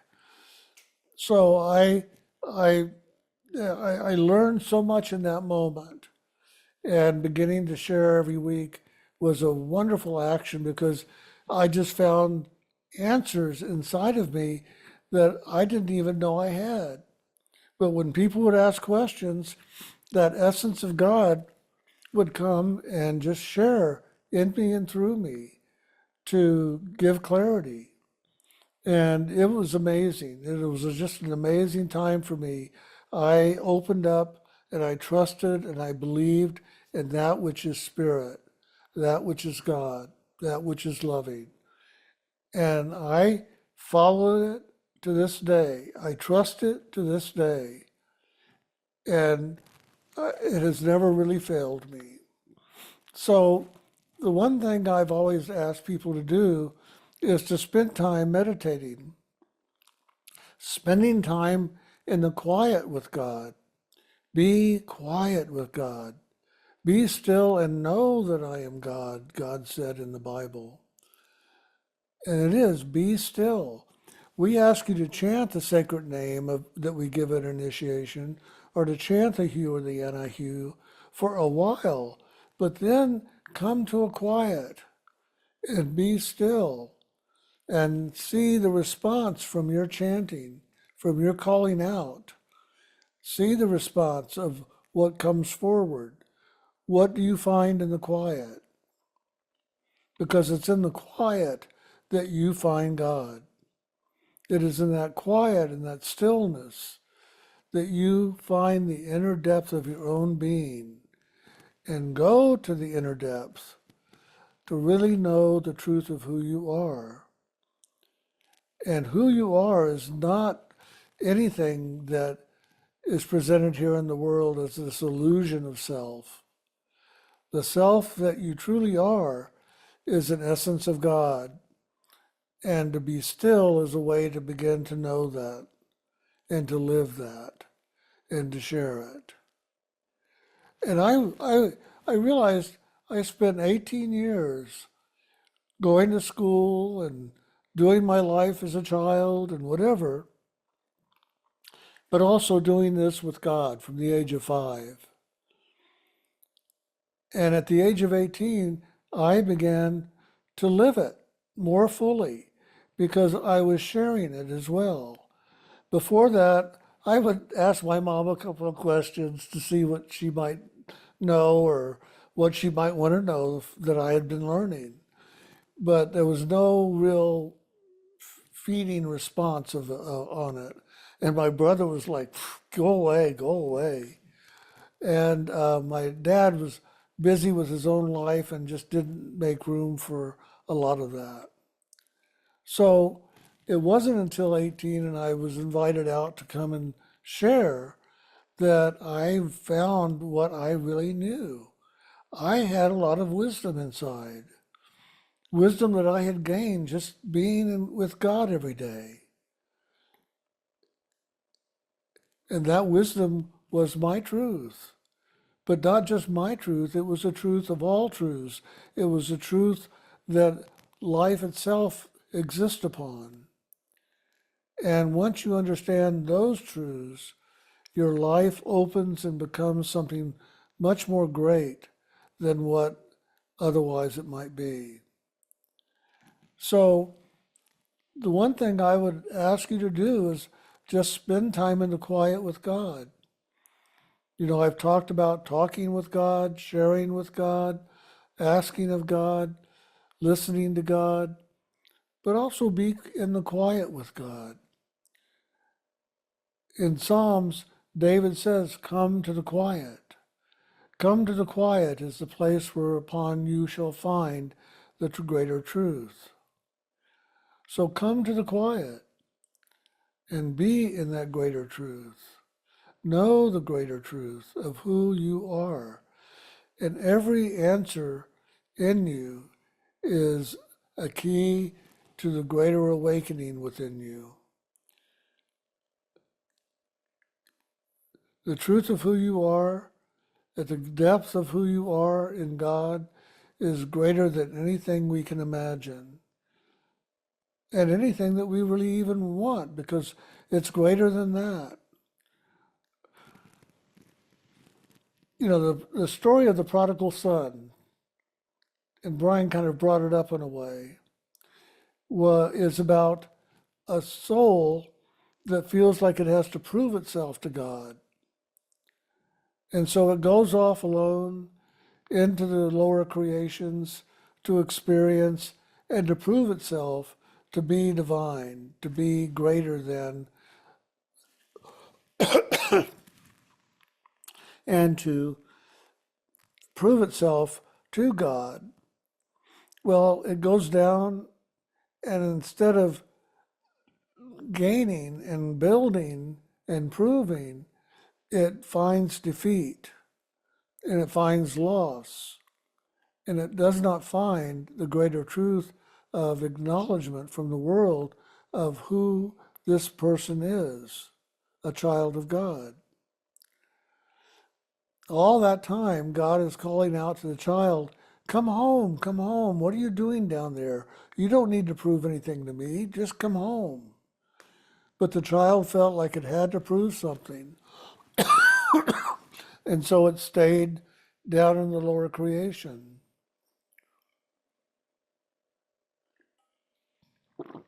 Finally, the soul gave up trying to prove anything and decided just to go home.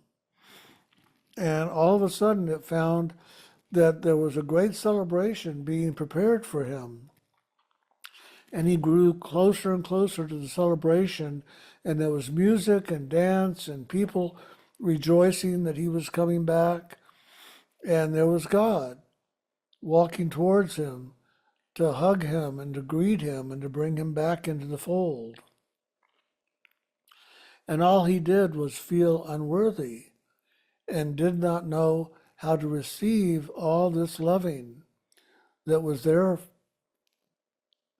That's what we need to do, is just sit and be with God and receive God's loving. Allow God's loving in. And you do that by loving God. Just spend time sharing your loving with God, and then be still and know that loving of God. Let it come to you. It's a giving and a receiving. So be that. Be that which gives to God to begin the action. And then that action allows God's loving into you as well, because it creates a place where God's loving can come in. As you give, so shall you receive. I've lived it. I know it to be true. And that's what all of us are here to do, to live it, to live it to the fullest. Live God that is in us to the fullest. And when you do, it doesn't have to be grandiose. It doesn't have to fill the world. It doesn't have to make you bigger than the world. It just begins to feel complete and whole inside yourself. There's nothing to prove. There's nothing to do. It's just a state of being. Be in God and God in you.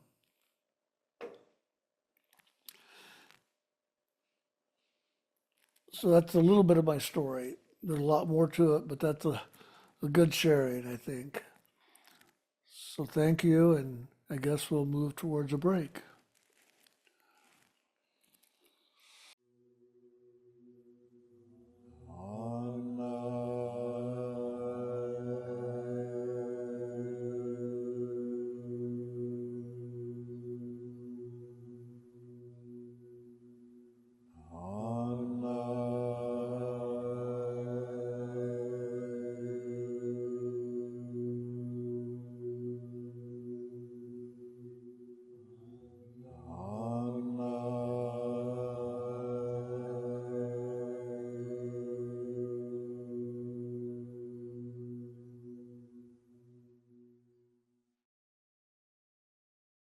Okay.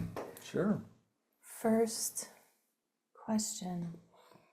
Getting to soul in the real quote unquote world challenge. Hi, Jim, Brian, and Kelsey. Hope you all had a great summer. It's awesome to see and hear you all again and be back in the loving energy of ILM. Big question. How do I respond and act in love and peace from my soul in this chaotic, decisive world with people who trigger my anger towards them and what they do, and they perpetuate their beliefs and attitudes on me, which makes me react in anger over the entanglement and injustice being pushed on me and making me feel like a victim again. My mind, body, and emotions don't know how to get to soul in the moment. How do I get to the peace and loving, to not react in anger and to let go and to be at peace? I know this is how my soul wants to be in the world. I also know this is a big key to my physical and emotional healing. Thanks so much for your insight and for all you do for us on the higher realms. Much loving to all. This is a great plug for the retreat coming up in Hawaii. This type of stuff is some of what we'll be addressing. I think you probably just very well described what everybody wants to know. Jim, did you get it all? I noticed you're No, I adjusting was your hearing adjusting aids. my hearing aids, so I didn't hear the whole question. Oh, So you get to answer it. well, what's funny is when Kelsey was still reading it, I literally thought that might worth repeating. I'm not kidding you. Just so if you would do a little louder so Jim can hear you too. He turned up his Well, hearing aids. I've got it up now. No, I know, but I literally that so well described. I think what goes on with everybody that I think it's worth repeating and really literally talking about. Okay. How do I respond and act in love and peace from my soul in this chaotic, divisive world with people who trigger my anger towards them and what they do, and they perpetuate their beliefs and attitudes on me, which makes me react in anger over the entitlement and injustice being pushed on me and making me feel like a victim again? Well, the one thing, I don't know if this is at work or with friends or what. If it was me, I would do my best to either busy myself where I don't have time to be with them. I guess I would just say I would separate myself from the energy as best I can. If I can do it physically, that's the better. But if I can't, inside myself, I would just know that this is their expression of their ignorance, their misunderstanding, their lack of loving, and that there's nothing that I have to do to prove otherwise. I don't have to prove to them anything about what I believe or what might help them because they're not asking.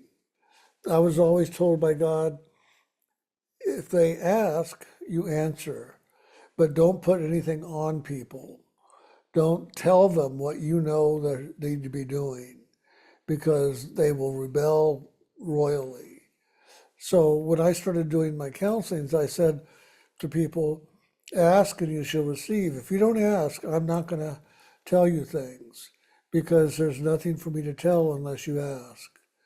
And so in this light, I would say, I would just find my way to pull away from it, the energy as best I can, or from the people as best I can. And in the situation, if anything, if they ask, then share your opinion, share your ideas, share your thought.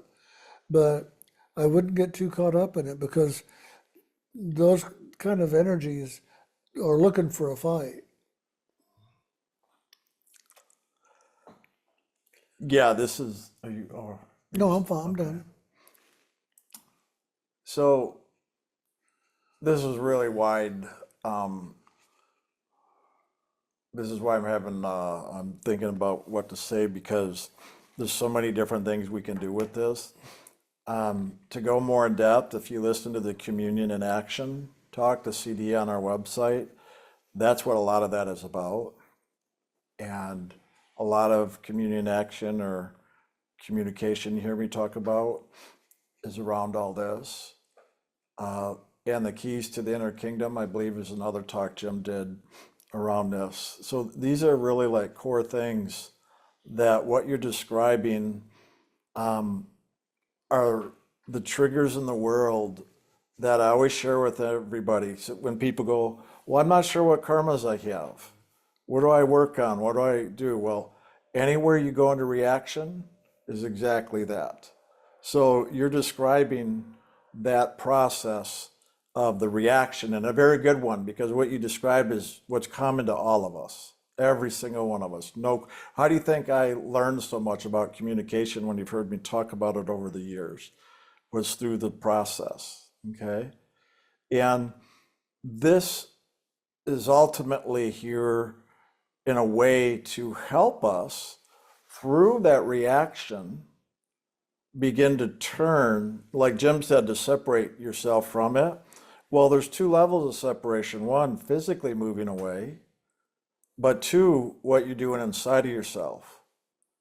Okay, because that's the most important, obviously. Getting away from something physically is just a temporary, literally. If it's the same person, like a family member or friend, you're going to keep entering into that, right? It keeps happening over and over and over and over. So even temporarily physically getting away is not going to change it. What you're speaking of is literally now your outer reflective mechanism to help you and guide you in the inner of what to look at, where your lessons are. And this is literally a lot of the reason why I even did the talk, Communion in Action, and a lot of the basis from which I was sharing when Kelsey and I worked on the LAF workbook together is to really handle that, as well as a lot of Jim's earlier talks on the me, myself, and I, and learning to communicate with the different aspects of self, but all as a way of self-study to learn about ourselves. To thine own self be true, know thyself. All of the reactions we have on the surface can appear like a negative and upsetting, disturbing, sad, anger, all of that, and it is. But ultimately, it's actually assisting us to where we want to look inside of our consciousness and what to pay attention to. Because I found wherever there's reaction inside of me, I've also learned that's a door that I've closed to some part of myself. So where the reaction is, it's letting me know where the door is that I need to open. So what I'll do is go inside in a meditative process to do the LAF work and go to the place where I'm reactive and open that door, see what's behind it. That's where our lessons are. And then even enter into the room. Because somewhere in there, in that reaction, is something very valuable for our learning and growth, and ultimately for our awakening and loving. Plus, remember, wherever you go, the loving goes, because you are the loving. That's what the soul is, the living, loving essence of God. So wherever we look, wherever we go, within ourselves or anywhere, the loving is there and going with us. But we've got to open the doors. That's called taking responsibility. And in opening the doors, now willing to look and go into these areas within our consciousness, is how we can begin to now work the LAF process with taking responsibility for our thoughts, feelings, actions, and reactions. But I also know that's the hardest part. No question. It's taken me years and years and years, and it doesn't stop. I still have things come up, but I've learned to communicate now regularly, ordinarily, automatically, to handle things a certain way in loving so that I can move through and not be stopped. And I always go down to Jim's share. I always find Jim shares like core key things that I always pay attention to. And one of those things is in there. Oh shoot, it was right there. Now it seems to be happening to me today. Give me just a moment. Let's see if it'll come back in and I'll get back in that little flow. I know it's getting warm now. First it was cold, now it's getting warm here. It's funny the temperatures here today. Maybe the energy of this question, right? All this stuff moving through. Well, I don't remember where that is, but we'll see. I got to get back into that flow again, though, for it to move anyway.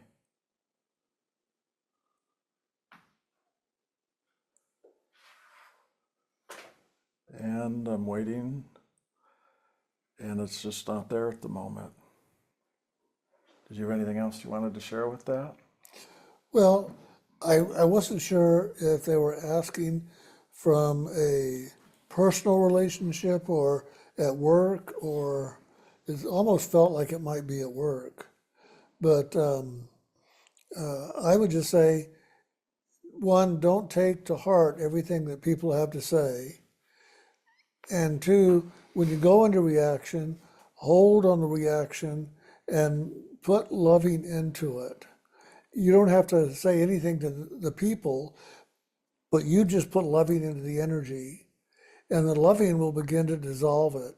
And if anything, I have found that putting loving into something that people are saying, not doing it out loud, but just inside, it actually causes them to be repelled by you because they don't want to be where their words are negated or where there's loving for them in the midst of their storm.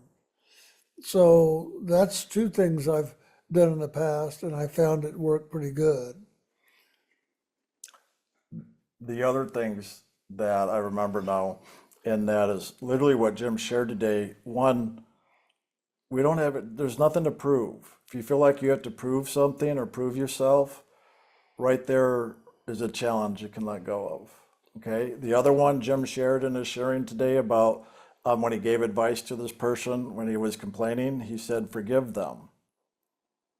It's that type of a thing. Most people, this is where we can really learn a lot from our outer circumstances, that when other people are constantly doing whatever, no matter what or why they're doing it, and we're going into reaction, just remember the other person is usually trying to prove themselves, but you may be doing the same thing. And maybe that's why you're reacting, is because you're trying to prove yourself and they're trying to prove themselves. And often people have a hard time because they don't want to surrender or give up, thinking they will lose the fight. Remember my talk today about win, competition, not cooperation? Well, that's what that is. The phrase was cooperation, not competition, but guess what an argument is? It's competition, not cooperation. So we need to look at that. Usually when we're in an argument, we are trying to prove ourselves or they're trying to prove themselves, or both.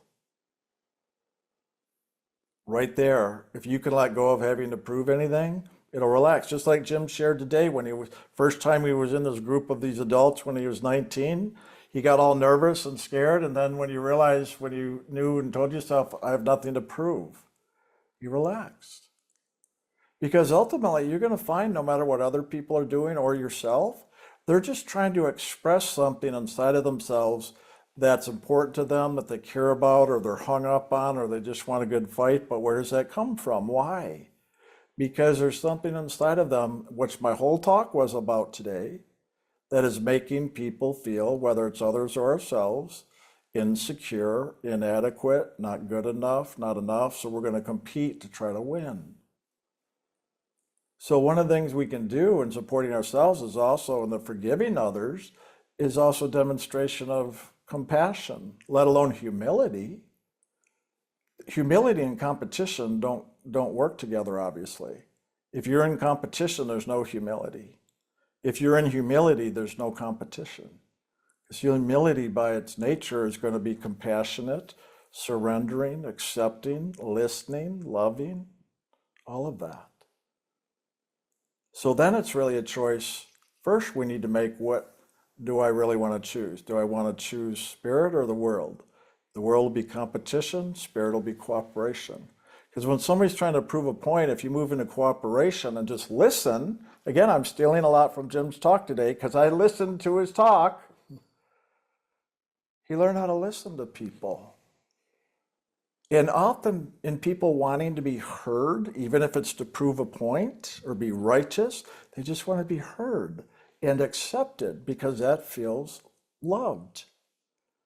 If we can let go of our reaction and go into cooperation, even with the circumstance, and say, oh, let me just listen to the person here instead of fighting with them, or even them trying to, when you feel like somebody's trying to control you or suppress you or put it on you, it's more challenging, granted, but you can still do it. Say, wow, they're doing this for a reason. Let me see if I can just, in a sense, give the space for them to just get it off their chest, to share. And let me just listen and see what they have to say. Even if it's making me wrong, even if it's insulting me. One of my jokes over here, people know, the crew knows over here, I go, yep, it's always my fault. I've learned to do that automatically. That's my way of saying, okay, I accept or take responsibility for anything I've said, done, or whatever to cause any reaction. And I accept that and I receive. So I listen. Because often, even in people's reactions, even if they're attacking you, there's usually something in there that also applies to you, something you're doing that triggered them. So if you can listen for what not only they're complaining about or shooting at you, somewhere in there, if you listen, there will be something in all the lies, there is a truth that'll be about you, that'll be very valuable for you. But we've got to be willing to listen to that. And if we're in defense mode, we're trying to prove ourselves, we're shutting the door. So what did I say earlier? All those shut doors is letting us know where the energy's backed up And the reaction's letting us know. All we got to do is go inside of ourselves, open the door. As soon as you open the door, the energy will move. Opening that door may look like listening. Like I said, it may start by forgiving. It may just start by accepting ourselves and our own reaction and forgiving ourselves and our own reaction. Do whatever you need to do to say, oh, let me be compassionate to this person, realize they're hurting. That's where their anger is coming from. All anger comes from hurt and insecurities, which is based on the fears like I talked about today. If you realize that, it might help you to open that door to listen. This takes work. This is the inner work we talk about. But there's so much value there that if we just stop at the surface where the reaction is, we're never going to get to it. And when we do that, those are the things we'll see happening all over the place in our lives, in every type of relationship, not just work or family or friends. It'll be across the board in all of those areas. But those are where the doors are we want to open up. But we've got to be willing to do that. Once you do that, it'll start to reveal itself. That's what I mean. There's always something valuable that's hidden behind the reaction. I just learned by listening to people as a way it helps to support me to become aware of what it is, that I'm not even aware of myself, that the universe around me, so to speak, is reflecting something back to me to help teach me about myself. So I attempt to look at it that way, even when I'm in reaction, to still listen and open up to hear what's being shared and sort through to find that pearl of great price, to find the wisdom in it all. And in certain cases, like Jim said, sometimes you just got to remove yourself. Other times, I just learned to don't say anything, just listen, don't even say anything back. And the worst thing to do, even if you're trying to be nice and you say, well, let me just explain myself so you understand, well, the other person's are still going to take it as an argument and it won't work. But that's the part where we've got to learn to be willing to just surrender and give up any of trying to prove our point. So I hope that's enough information right now. It's actually quite a bit. But if you listen to both of our talks today, there's actually a lot of the answers right in the talks today. And that's what this is about, by the way. All these life circumstances are literally giving us the opportunities to learn and grow and to see the direction we can move to liberate ourselves from where we're trapped.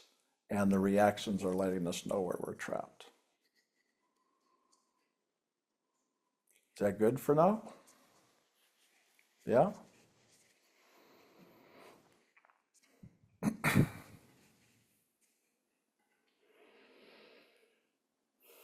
Hello, Brian, Jim, and Kelsey. Thank you for the beautiful meditation and teachings this morning. Wow. It is so wonderful to be back to live teachings again. As an intended initiate, I'm very grateful for all the resources on the website that have been so supportive over the summer. Thank you. Sharing. I sent my letter of intention to become an initiate at the end of June. Since that time, I have felt deeply held through a very stressful family situation. Brian, Jim, and the Holy Spirit have shown up in meditations and through coincidences and dreams in ways that I cannot deny. For this, I am deeply grateful. The stressful family situation I'm referring to was a conversation with my daughter-in-law where she directed anger, blame, and shame at me. I listened, then shared that I love her and missed her and that I would be here when she worked through her anger. It was very clear to me that instead of taking responsibility for these emotions, she wanted me to take responsibility in some way. It was very clear to me that instead of taking responsibility for these emotions, she wanted me to take responsibility in some way. In the past, I might have done so, but in this situation, I felt that if I did take it on, it would be abandoning myself in a way that didn't feel authentic.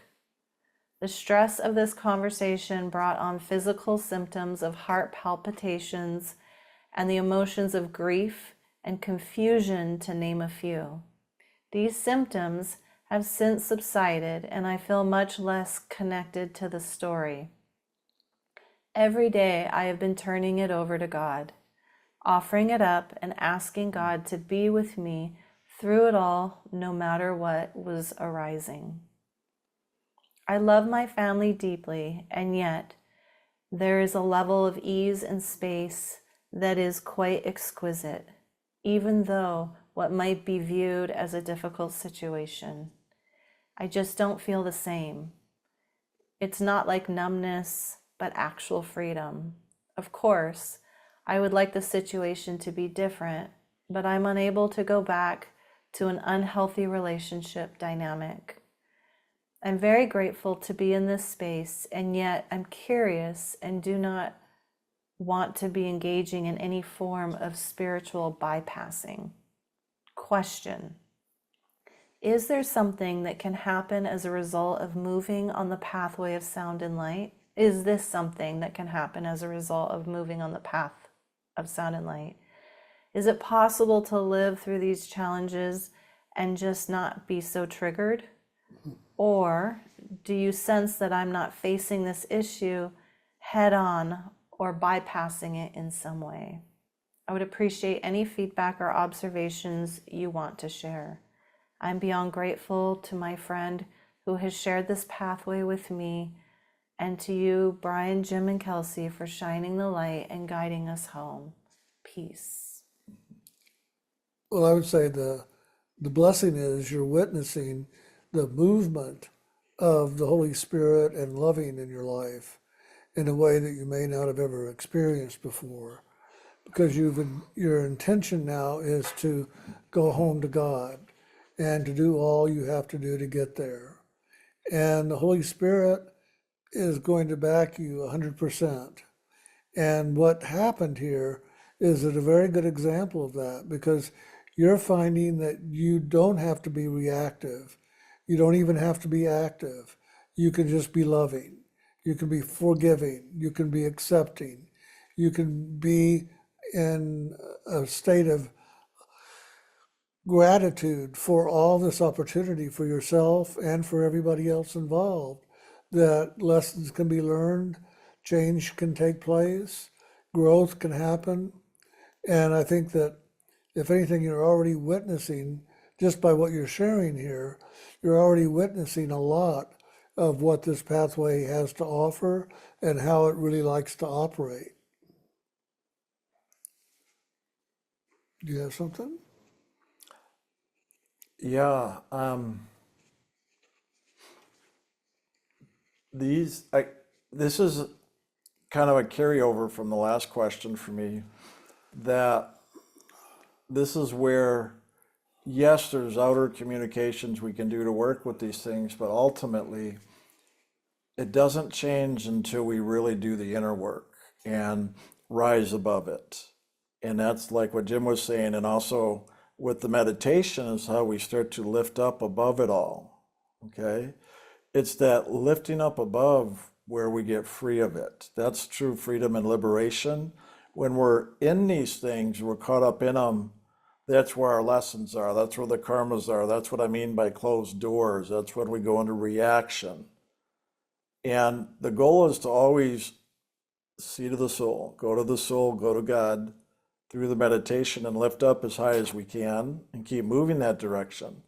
And as long as we're doing that, these things are going to get all worked out. I mean, literally, sometimes there's nothing we need to do other than meditate and rise above it. And then the grace of God just comes through and clears it away. And it's done. And that happens pretty regularly doing this. And that's not a spiritual, I don't want to say bypass, that's a spiritual clearing where the karmas are clearer and then it's all okay. The way you know is if it shows up again. If it doesn't, it's part of what's clear.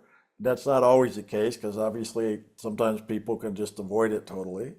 But if there's not the reactive energy there, that's a good indicator often. But if that keeps showing up and it's always there, that's when, to me, there's usually something more to be done with it. That's the way I look at things, whether I'm avoiding something or not. Or if it's just in the other person. But even if it's in the other person, and it's constantly there, and if they're around me, that I may make an attempt, and hopefully a gentle way of acknowledging or helping to move the energy, not necessarily having a direct conversation, although that can be effective depending on the situation.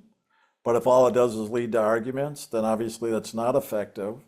And that's where I try to find other ways, maybe through even physical actions, that sometimes there's something you can do physically to, in a sense, express your loving.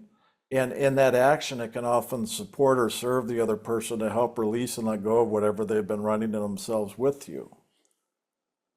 And that's something I've seen Jim do a lot, and I've learned to do here and there. I've tended to have more of the honest, open, vulnerable communications with people because that's always what I found effective. Not easy, but effective. And again, these are just things we can each experiment with and discover the way that works for us. And that's up to you to do as well. And I always say, keep trying different things until it's just clear, whatever it is, because it doesn't go away on its own until the lesson's learned. Everything here is here to serve us. But if we're going to ignore it, we're not going to get the lesson. This life is really about having the experience so that we know. And I don't mean the lesson as an intellectual information. That's not what I mean. It means through the experience, the awareness of these dynamics, and then how to handle these dynamics through our loving is really what I mean by lessons. And to do that, it's like a laboratory. We've got to try different experiments till we find the results we want. And the ultimate results is always going to come to a place of peace and stillness. So all that remains is loving. So that's your main indicator, regardless of which experiment you're doing. And I've learned by doing the experiments, that's all I have to do. Because sooner or later, you hit the one that clears it and it's all good. And the ones that you don't, and it makes a mess along the way, you learn how to clean the messes and really get to practice forgiveness. So that's almost a joke, but it's the truth. We'll often do everything that doesn't work. And then the very last thing, that's the one that works. And that's often how this world is. And there's a reason for that, because we're meant to have all these experiences. That's where the learning is. And that's where the freedom is. That's why I've learned to take action and keep following through until it's complete, no matter what that is. And don't even assume it's ever complete. Just keep moving forward. If it shows up again, it's showing you it's not complete. But ultimately, it's the inner work of LAF, doing the meditation and rising above, so that literally the grace can come in and assist you. And I'm always asking, giving up to God and asking for God's grace to, work with you in this.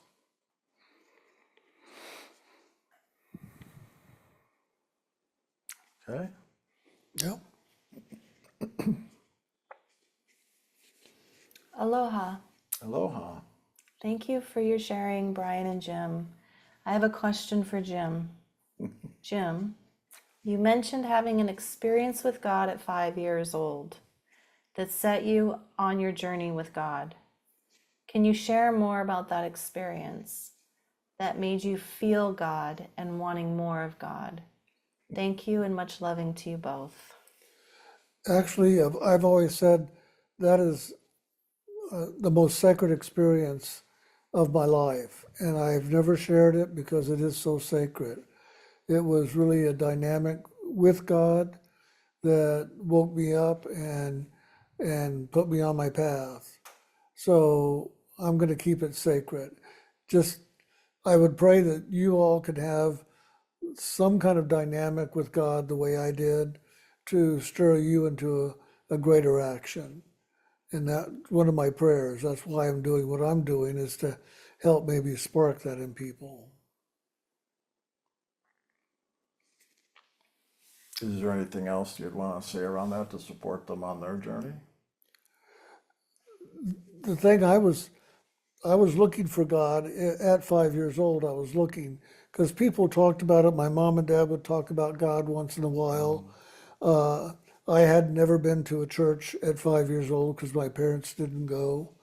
And so I was, looking, and I was looking in the Bible at pictures. I wasn't reading right then, but I was looking at pictures and wondering what this was about, and just longing. I longed for God, even though I wasn't sure what it was I was longing for. And then I had this experience, and it just stirred me on my path. It showed me I needed to just develop a relationship with God and let God develop one with me. And I realized it was a dynamic. It can't be one-sided. I wanted God to be very involved in my life as I was involved in God's. And that's, I think, what has made my life so rich. And I found we're all, in a sense, inspired and moved in our own unique ways, even though there's commonalities with everything. It's interesting because for me, I was coming up to the end of my college career, as I like to say, 23 years old, and something inside of me just shifted. I mean, just shifted. I wasn't even seeking God or spirit or anything. And inside of me, something just changed. And then I knew, wow, in a few months, I'm going to be graduating from college and I'm not going to do more school. So now it's going to be out in the world to figure out and do life. So it's like this wide open thing. But the shift inside of me, I started getting very curious, like, gosh, there's got to be something more than just go get a job and do life type of a thing. And so I started asking these questions of myself. And right away, very quickly, within days and weeks, I started talking to people. And in those conversations, I wasn't looking for God, but I was more interested in the inner dynamics of consciousness. And so as I pursued, there were meditative techniques that I had learned about. And I go, all right, I want to know. Meditation seems to be the way that'll help me get in touch with whatever this is inside of me that shifted. And so I started meditating, started having inner experiences. And that's how it started for me, just to try something to see, is this real? What do I want to pursue? But I found it was through those actions that helped me pursue. And then I'm like, wow, I hear people talk about these other realms and these out of body experiences and this and that. Like, well, I'd like to know if that's true or not. I want to have that experience. So I started researching, learning about it, and then practicing the meditation techniques literally until I had my first out of body experience. And I always like to tell everybody, all it takes is one experience. All it takes is one, and then you'll know. First time I got out of body doing the meditation technique, I went, oh my God, this stuff is real.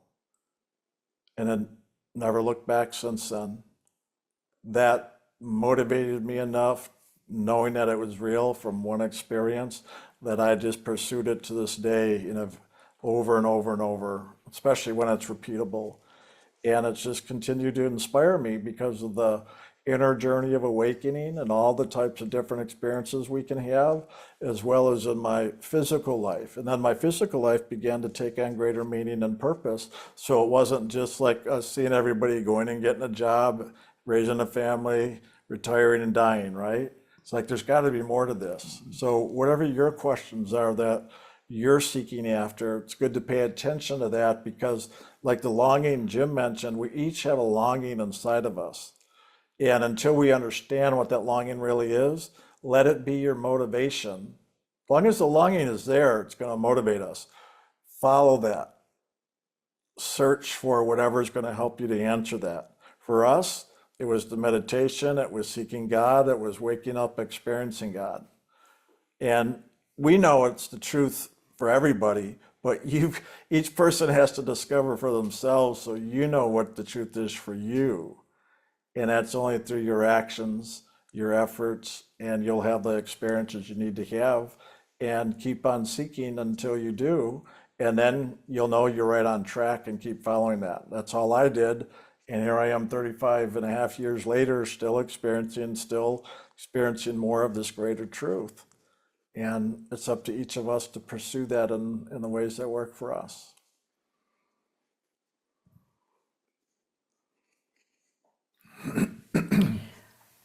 I recently had a very vivid dream, but only remember a portion of it.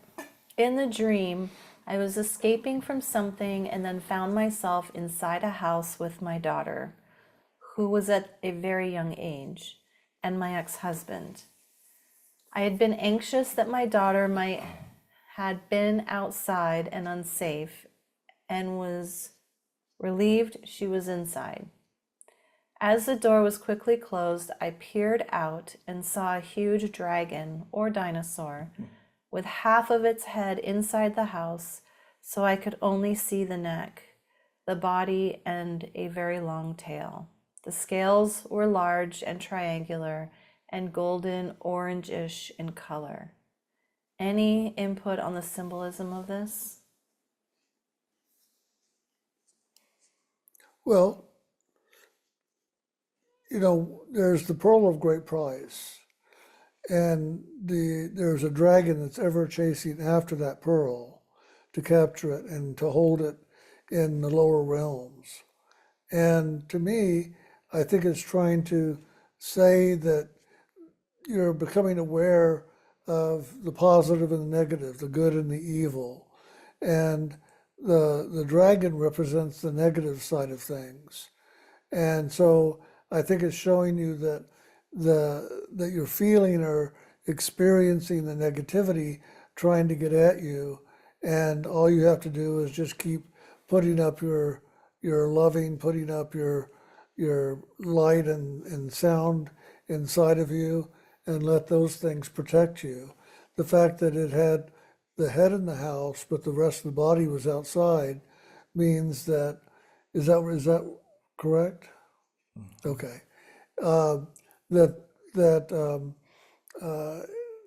your defenses are good in the sense of holding the door shut, so much to speak of, against the negativity, and the negativity isn't able to get in at you the way you might have otherwise found. So it was half of its head Oh, okay. Yeah. inside the house, and she could only see the neck and body and very long tail. Okay. So half of the whole body then. So that's the polarity. So whatever half that was, that probably was the negative side that goes with the world trying to get at you. And the positive side was, still doing what it was doing on the other side of it all.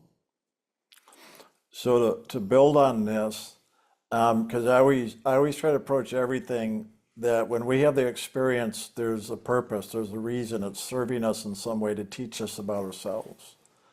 And when I look at this, there's quite a few symbols that I'd probably address here. One, to realize a house usually represents our own personal consciousness, okay?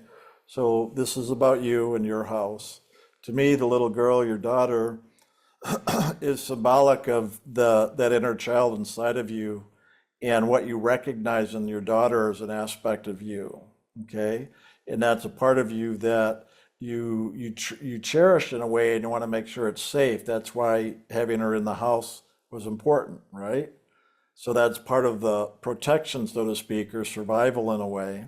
But it's also really more about keeping that close, keeping it sacred, bringing it into the loving. And with the dragon coming in, just as I shared earlier, in this world, there's always a positive, negative, okay? But the negative is also there to teach us. And so the fact that it was partially in your house there is saying that now that it's in your consciousness, there's something there for you to learn. And it's often the negative that are often the more powerful teachers for us. And in the dragon sense, as Jim already described, but the fact that I heard you, if I'm not mistaken, is a golden orange color. So with that being the case, to me, orange often represents confidence, right? And self-esteem. Self-esteem, type of stuff. respect, yeah. Self-respect, self-esteem, self-confidence in a way. And the golden with it, to me, is the wisdom and the soul's loving. So to me, that already says that the wisdom and the soul's loving is already surrounding that and helping you to learn about the self-esteem, self-confidence, self-respect, that whatever the negative experience the dragon represents of the world is supporting you to learn about yourself. See, these things can only enter our house if we're open to it, for one, but two, we're only going to be open to the things that are there yet for us to learn. A lot of people talk about your consciousness, your aura, to have it strong so that things can't get in, the negativity. But I'll tell you what, wherever our karmic lessons are, they're going to get in there no matter what. I don't care how much we strengthen our aura, strengthen our this or that. It's not going to keep out the negativity, and that's not what we're trying to do here anyway. We're not about protecting. We're not about defending. We're not about controlling. This is not a battle of good and evil. The spiritual action is one is loving, accepting, and forgiving. So if anything, you want to not have any defenses. And the only things that are going to be able to come into you anyway are those things where you're learning. And that's important to remember here. And that is to look at it not from as this is a bad thing, even though it seems bad often the way it looks, sounds, and feels. But again, it can only enter in if there's something for us to learn, because it's our karma as a magnet. Our karmic lessons, our magnet will draw the experiences to us that we need to help learn and fulfill the lessons. It's not a bad thing, even though a lot of the experiences seem bad. So we want to look with loving, accept, forgive, and to look to see, what is this teaching me? What is this sharing with me? What is it teaching me about myself? What am I learning here? Those types of questions, that approach is what will make the dragon fulfill the mission it's on. The dragon's seeking after the pearl of great price, right? The pearl of great price is our soul, our loving, our wisdom. So as the dragon is seeking and entering our kingdom, that pearl will transform it through loving, and then the lesson that it's carrying will be revealed. And that's what this is about. So this is the way we want to approach these things. So I would say, look at your life and see where it is that you may be lacking that self-respect, self-confidence, self-esteem, as well as orange can be about energy and vitality or even enthusiasm. To look at these things inside of yourself and to let that golden light of your soul's loving wisdom come in and support you in transforming that dragon. And the fact that only half the dragon was inside, to me, means that most likely you've learned half the lesson. And so that other half is still there for you to learn. Cool.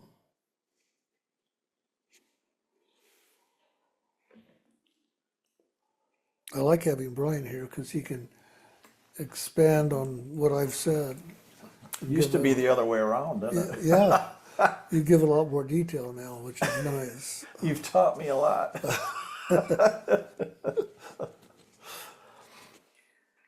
Okay, still stuck on co-creating. Hello. Still stuck on it. Don't worry about that. Co-creating, that's always going on no matter what, never will change. That's an eternal process. It's happening whether we realize it or not, no matter how conscious of it we are or not. Most of the time we're very unconscious of it. The only thing that's stuck is you're trying to understand it, where it's not necessarily an understanding process, it's more of a living process. In observing, you're living. And as you observe that, you'll begin to wake up and discover about the soul's creativity and our co-creativeship with you, God, or cooperation, co-creator, communion, all of it. It'll be in the living, in the doing, you'll discover. So go ahead, what's the question? Hello, beautiful souls. Class was beautiful. It's so nice to be in the energy of just feeling at home. Okay, brains, Brian. I've been stuck on co-creating for a while and was wondering if you could share your thoughts, perspective on a couple questions I have.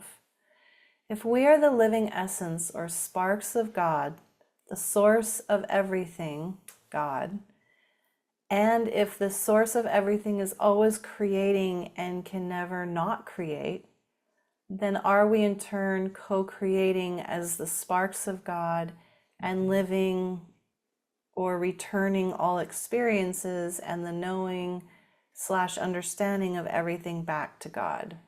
Mm-hmm. And so for me, if that's right, I'm understanding that if the idea of contemplating itself is to know thyself, contemplating self is to know thyself. And in order to know itself, God, then capital IT, it has to experience itself in all caps by creating and reflecting back. And if any of that is right, is it now really our intention? Is it now really our intention we should focus on? If we are co-creating with, for, and as God, that's down to our intentions, right? So do we want to become the intenders to co-create with God, or is that ego overstepping the mark? Also, when we've unthunk all our thoughts and there are no thoughts left to think, how do we think our next thought, or is that God? Is that us being open to the will of God to be done in and through us, and we are co-creating from that aspect? Have a beautiful rest of your evening and keep shining brightly. Your loving initiate. I can reread any and all of that if you That need me is to. very well thought out, I'll have to say that. I have to say, we never really talk about co-creating so much as we talk about creating. The soul that we are, the divine that we are, is a part of that creative aspect of God. And that creative aspect is ever wanting to move in us and through us to create. And it's always in alignment with God, but we have to find how we want to create and what we create. And we have to discover for ourselves our creativity and how to live it and how to express it and how to manifest it the best we know how. And it takes time, but I don't see it as co-creation. I just see it as we are a creative aspect of God, and God wants to create through us, however that is, and however we'll let it happen. A lot of us block it with our doubt, with our fear, with I'm not that good, I'm this and that. You know, when I worked at a art gallery, I decided I was going to paint. And I had never really painted or drawn too much in my life, but I got canvas and easel and just started messing around with it. And I enjoyed it. It was fun. Um, and I actually came up with a couple of canvases that I thought were pretty good. And actually, years later, somebody was going through our house when we were moving, and they saw these two canvases, and they said, "Who drew these? I want this one if I can have it." And so I gave it to him, and I explained to him what it was about and everything. And it was all about uh, like a God being creating a planet. And I just started painting. And then I'd see in the design something and I'd fill that, and start playing around with, and then it just became what it was. And I don't know if he ever kept it, if he's got it hanging, I don't know. But it was fun. So I painted a few canvases and then I thought, okay, so I don't really have it in me to really want to paint. So I didn't pursue it. But I dealt with a lot of artists who really did have it in them, that they really needed to paint, that was their expression, that was their beingness. And it was quite interesting to talk with them and to see how that manifested for them. So, in all your words, I'd have to say you're pretty much spot on a lot of this, how it works, okay? And yes, the truth is, God's being is made up of each and every one of us. And as you just heard Jim share, and he's always shared, the soul is loving and creative. And so we are, each soul is that loving, creative expression of God. And it's all of us together that make up that loving creativity of God's oneness. It's just like individual sparks or cells that are all part of that movement of creativity and loving. And it is through that creative action or expression that God is waking up to God's self. In other words, know thyself, that each of us is doing is but just a microcosmic reflection of what God is doing, of God knowing God's self through this loving creativity, including through the negative here, because originally this, as you've heard in the past, we talk about time and space as the reflective aspect of God. That's what Lucifer was meant to be, that shining light to reflect back to God. And it wasn't until it turned and worked on itself that it began to absorb now. But even in that, it's more like an inverse or backwards reflection, so to speak, if that makes sense. But it is still God learning about God, and it's still happening, just maybe in a little different way. So as we, each of us individually, express and move through God's kingdoms and God's creations, we are that part of God experiencing God's creation as well as learning to create, but fulfill the creation. And it's through that fulfillment that as we're here now completing, in other words, the completion to me is what I mean by becoming aware of or learning our lessons.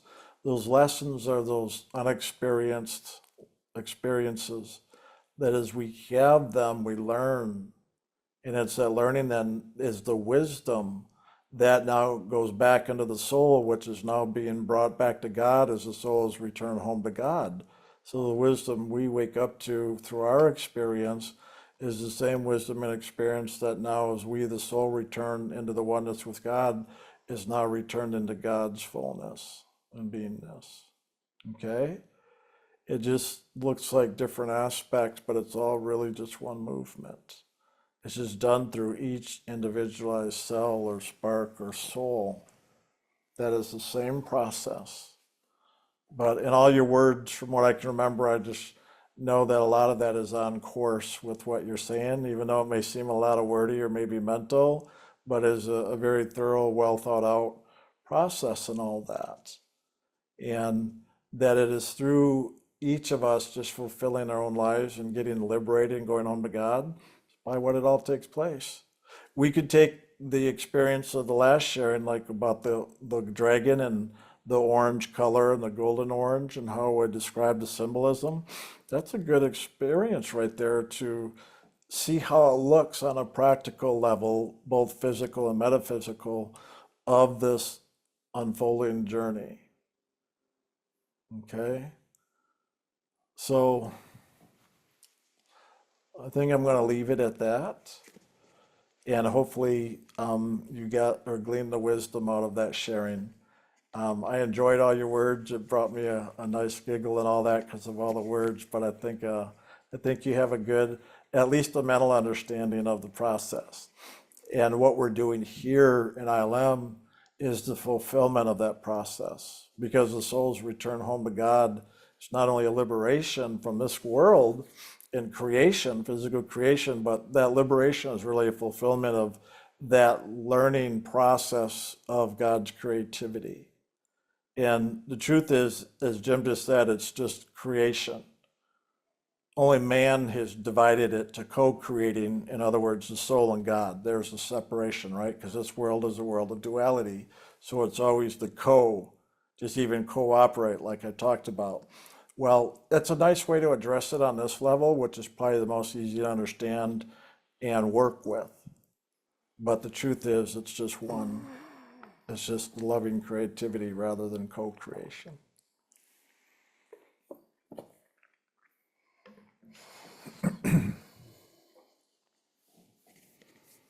Think we got it? Mm-hmm. Dear Jim, Brian, and Kelsey, thank you so much for helping and inspiring us all to realize who we really are. Not easy. I don't think we said it was easy. I have two questions. Question number one. Lately, I've been listening back through the many amazing initiates retreat talks and noticed the centrality of early Christian wisdom and biblical references. My question is around the relationship between the pre-Christian and Christian mysteries of initiation from the Egyptian and Greek mysteries, as well as the mystery tradition of Judaism and going forward to the Gnostics and beyond. While there are so many similarities woven through all of these traditions, like the crucifixion, resurrection, a godlike figure, was the Christ event fundamentally different from the mysteries that preceded it? Question number two. Let's do the first one first. Perfect. Jim, you're going to start. Yeah, so if anything, the life of Jesus was a culmination of everybody's envisionment and wish and want of a savior, of a dynamic being who could really not just talk about it, but live it and be it, and to demonstrate what it looks like for us to do it ourselves. So I think that the mysteries of the Egyptians and the Greeks that talked a lot about a personage like Jesus and the Virgin Mary and so on and so forth was our dynamic, our inner want to really understand and to grasp and to see it in a sense in person, if you will. And Jesus was a fulfillment of that. And really, if you look throughout the whole teachings of the Jewish faith and the true translation of the Hebrew Bible, it talks about Jesus from the first word all the way through to the end. And so I think that if anything, the mysteries are still there to teach us, to enthuse us, to look and find and become. And I think that they're not wasted. They're so powerful today as they were 1,000 years ago, 2,000 years ago, 5,000 years ago. And it's just up to us to sit down and really take to heart what's there and see how we can apply it within our own life. What I would add to answer your question, is it fundamentally different? Yes and no. Like Jim just shared with you, that there was a big completion there with Jesus, but with every completion there's also new beginnings, right? So the action of the path of sound and light with the teacher, initiation, disciples, that is not fundamentally different in any way. It's always the same action, same process, same purpose, all of that. No matter which religion, no matter what time period, past, present, future, that action is always the same. Now, the outer expression can also serve different purposes on top of that, just as Jim described with Jesus, and we could say that could be true for other teachers in the past as well, and including to this current day. And that's fine, because there is the evolutionary process as things change and evolve. And so each teacher in whatever time period is going to be part of that process. But that doesn't change the underlying purpose and action of the Holy Spirit bringing a soul home. Okay? They're kind of two different things, is what I'm saying here.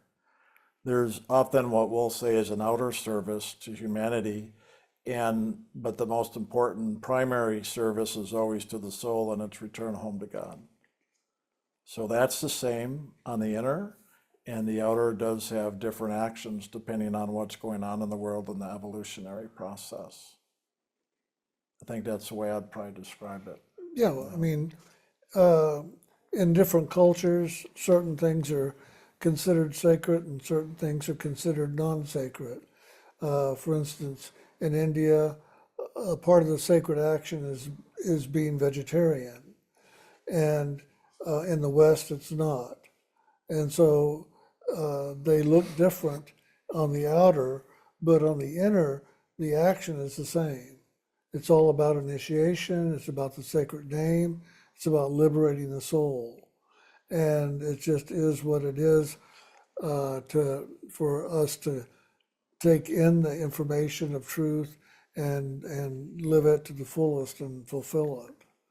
And if part of that tradition, and it's tradition, it's not truth, it's tradition that man has created, is like you have to be vegetarian, you have to be virgin, you have to be whatever, then that's what you do to get there.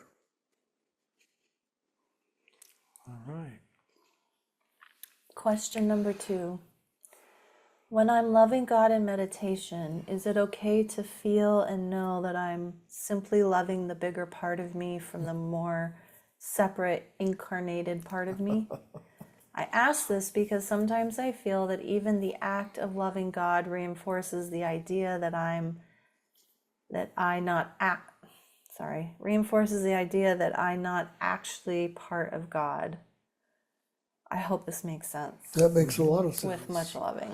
And that's a very good question, statement, truth, because that's the one thing that we all have to look at and realize that oftentimes when we're in meditation and we're loving God, we're really loving ourselves, but we think, oh, God's out there, I'm loving you, now I'm going to receive loving from you, and it creates a separation.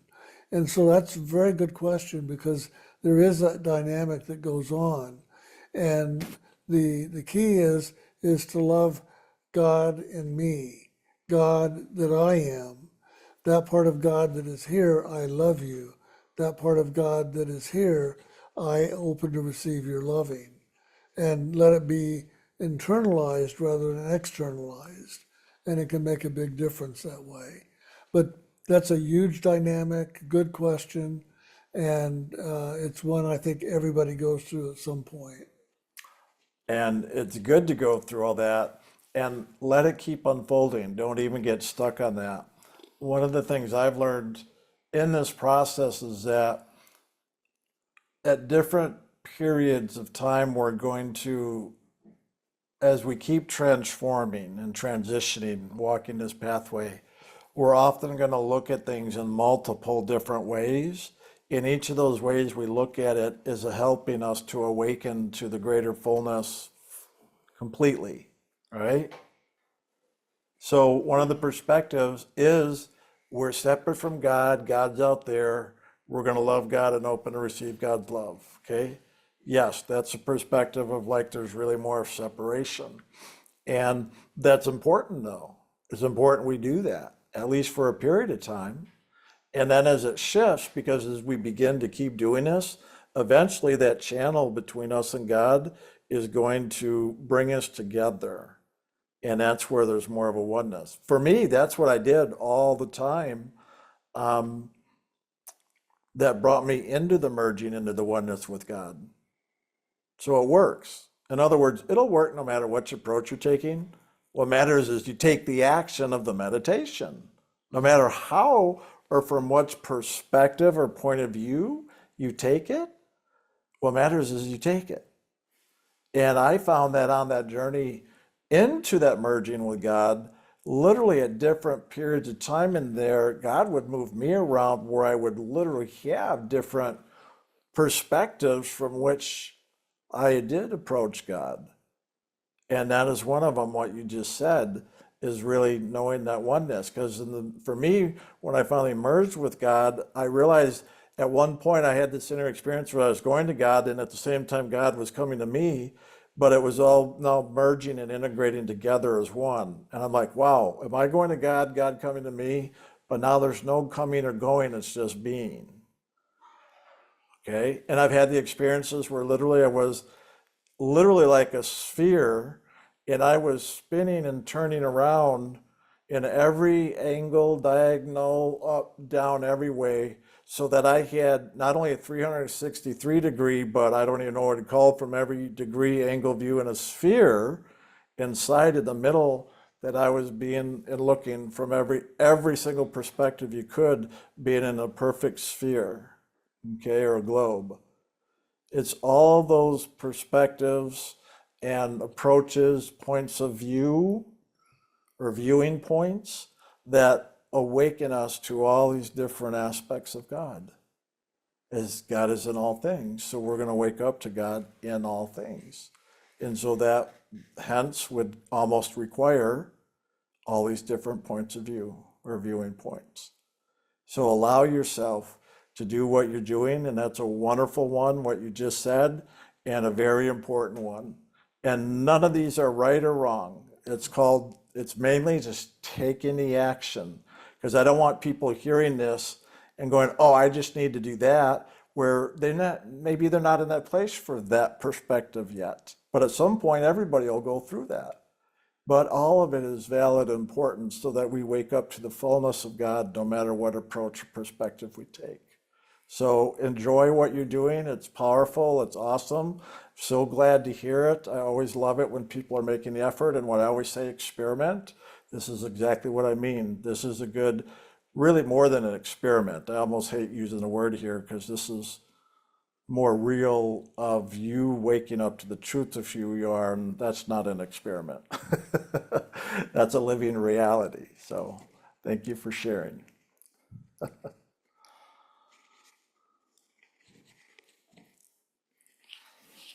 Hello, Jim, Brian, and Kelsey.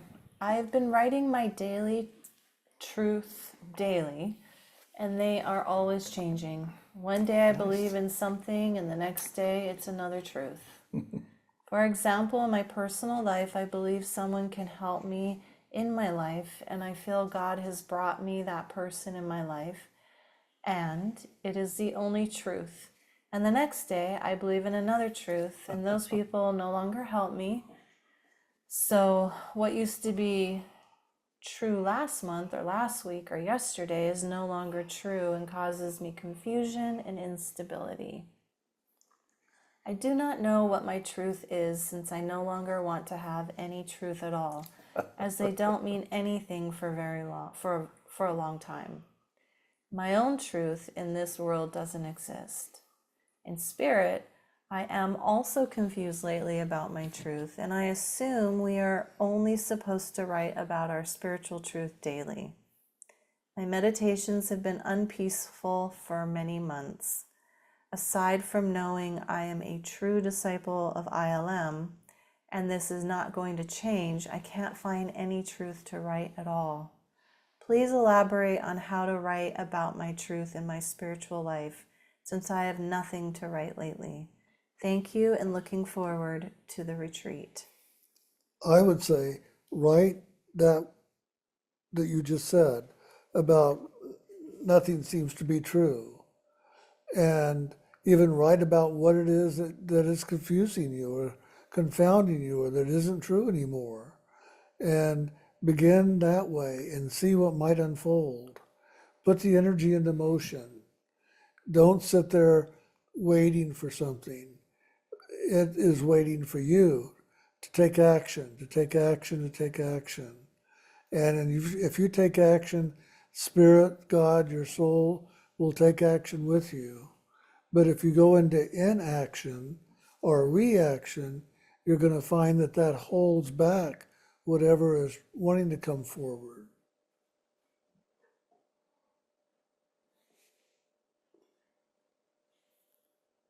Anything else? Is that true? It's my truth. They're saying their truth. I'm telling my truth. I know, it's kind of funny, because I tease Jim because he uses that word a lot, and it's always truths in plural. And I tend to not do that, because I found most truths are transitory, just like you're describing. I usually call those belief systems. And we can have a belief system and it can disappear, and a new one replaces it and then disappears. So each one of those, I find, is just, in a sense, almost a word to maybe describe what we're learning that that period, whether it's a day or a week, a month, year, whatever it is, just like I talk about the year or summer of, transformation or transcendence or change. It's just something that is, in a sense, the journey of our awakening. And part of that awakening is also coming awake to these different aspects of God's beingness. And those different aspects are what I would call more the truths of spirit, or what we could call the qualities of God, or the aspects of God. But those are not transitory. Those truths are actually a truth that never changes, okay? That's how I look at truth, as something that doesn't change. So if your truths are changing, to me, those are just belief systems, thoughts, feelings of the day. And that's good, because that's what we're meant to have through our experiences. And that's how we learn. So by journaling, by acknowledging, we're learning these different belief systems, the lessons that are there, the experiences that come with them. And that's what we're doing here in this world. So that's good that it's changing regularly for you. To me, that says that you're walking the journey. What is that, the journey? Whatever it is, 1,000 steps starts with the first step, right? Well, that means each and every one of those steps, you are going to move into a new position. So just like the previous question, I said all the different viewing points or points of view. Each step's going to give you a different viewing point or point of view.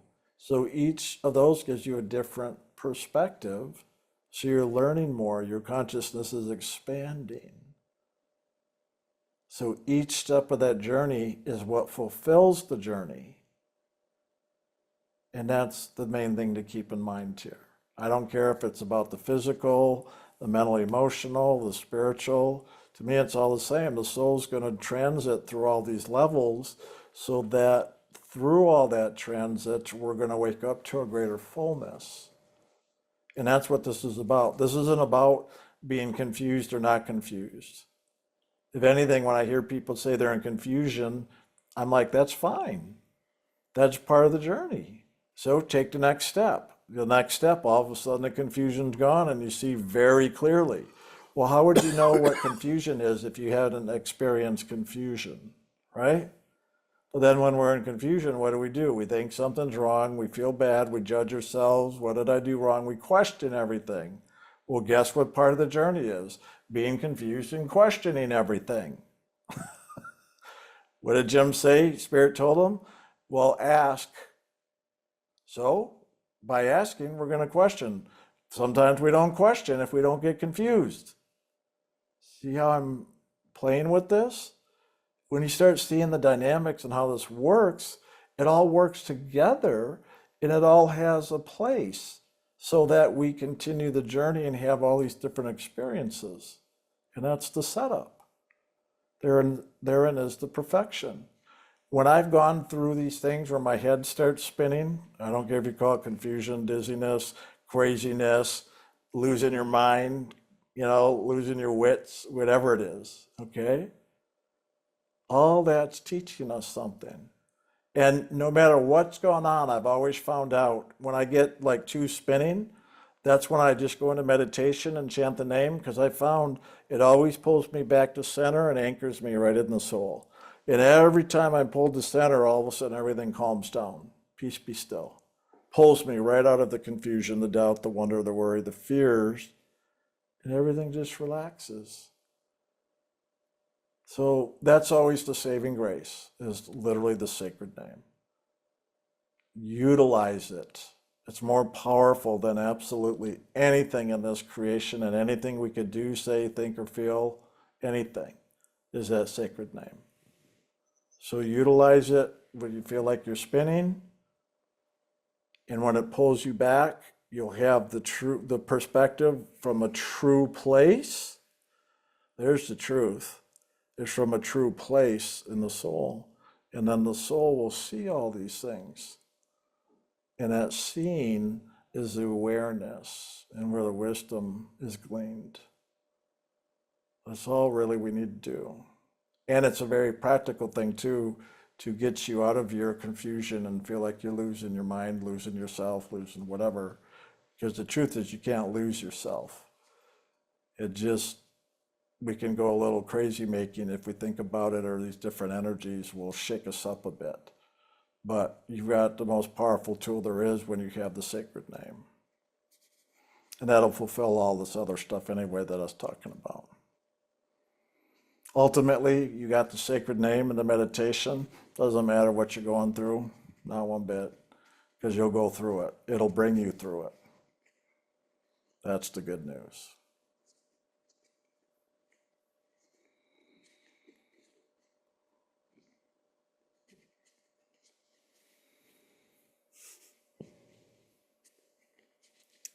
Dream. Okay. Thank you, Jim and Brian, for a loving class. Here's a dream I had last night. Could you please help me understand it?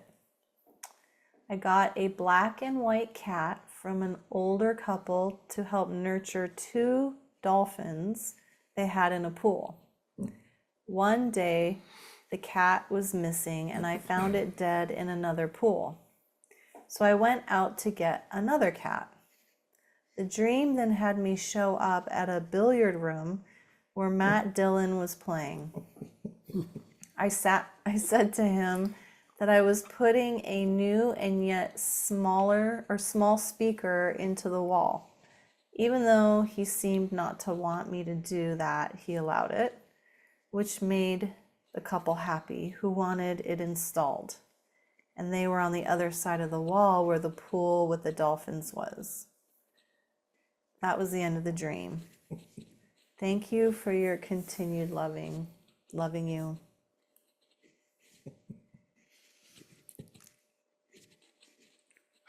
Oh, I just love dreams. They're so funny, let alone confusing, right? Do you have anything to start with? Well, not right off. I need to hear the beginning again. The dolphins and the cat. Okay, I got a black and white cat from an older couple to help nurture 2 dolphins they had in a pool. One day the cat was missing and we found it dead in another pool. So I went out to get another cat. The dream then had me show up at a billiard room where Matt Dillon was playing. So the 2 dolphins to me represent the 2 aspects of our own soul. We have the symbol of yin and yang, and to me that would be like 2 dolphins playing with each other to create a whole vibration. And so the cat, it was more of a companion, or what was the purpose of the cat again? To help nurture the dolphins. To help nurture 2 dolphins. Okay. So if the cat is nurturing them, to me then it's about loving. The cat can be very loving and attentive, and Brian, you do it. You're sitting here going, I know. All right, I'll take a little different perspective, but along those lines. So to me, the dolphins, like Jim was saying, can represent more of a spiritual, or inside of you, more. Well, I know a lot of people look at dolphins as highly intelligent, more spiritual beings. And so I would look at that like almost the feminine, masculine aspects in this world that we might consider more spiritual or even communicative, telepathically and intelligent. But if there's something that needs to be nurturing that, that tells me something's out of balance, obviously. And let me back up a sec. To me, the pool is something, a part of your consciousness, like your house. As you heard earlier, we describe a house as your own personal consciousness. And to me, a pool also can represent something just outside of your own personal consciousness that is your area of learning. Just like we could say a big lake could represent the lake of this world, or time, space. A pool would be like a miniature, meaning the microcosm of the macrocosm. So this is your own personal learning space of this land of time and space, or lake of reflection, as we call it.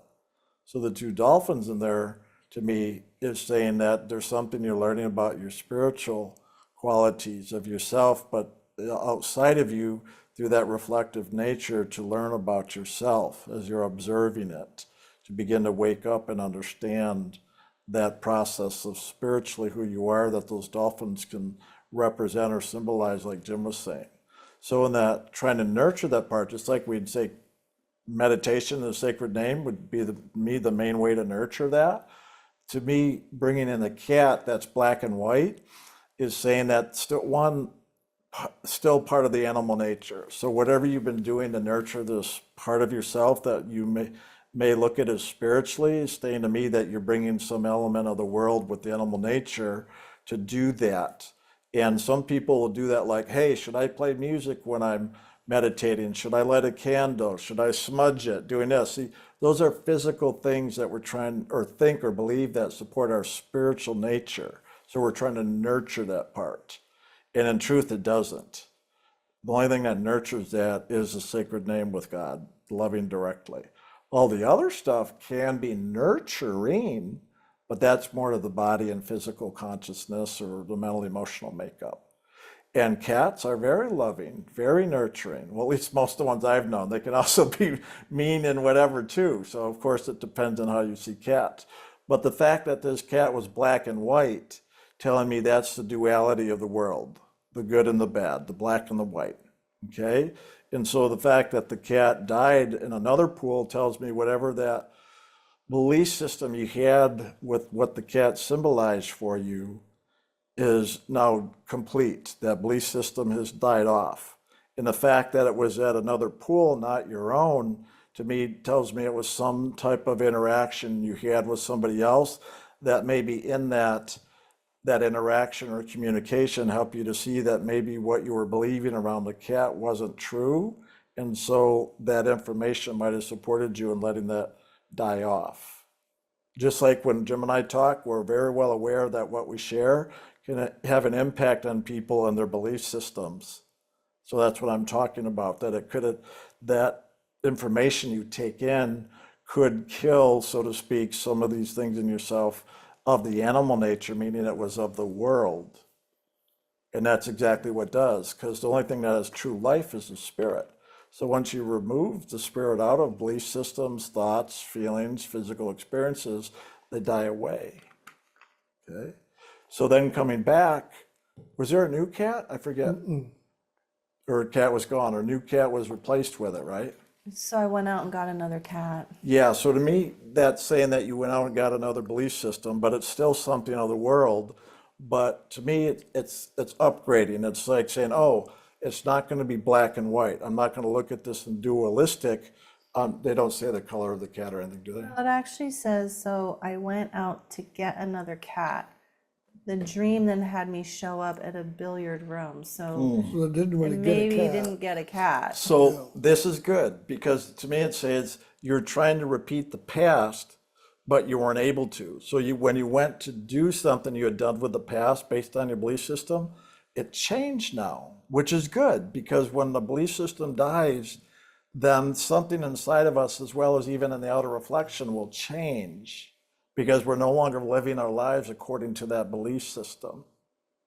Okay, so now looking for a new cat, but instead you go to this new experience in a billiards room and met Dylan. So there's something, yes.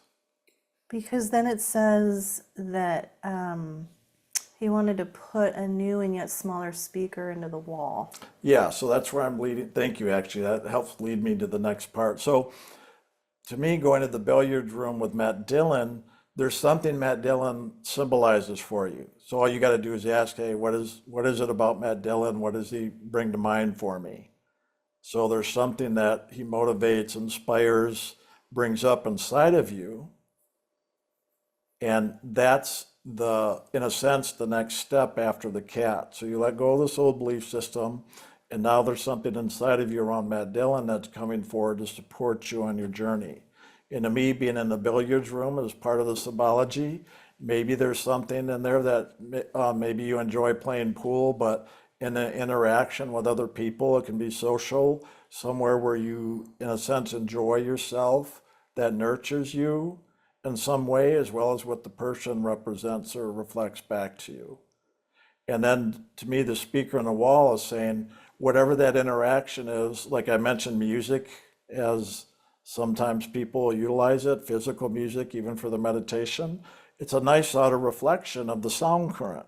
So to me, through this aspect you're doing at the billiard room with Matt Dillon, is also now, in a sense, leading you closer to now that sound current. That speaker on the wall is letting me know that now you're beginning to listen for the sound in the wall that can literally be in our heads, and even the temples can be walls, even in the ears.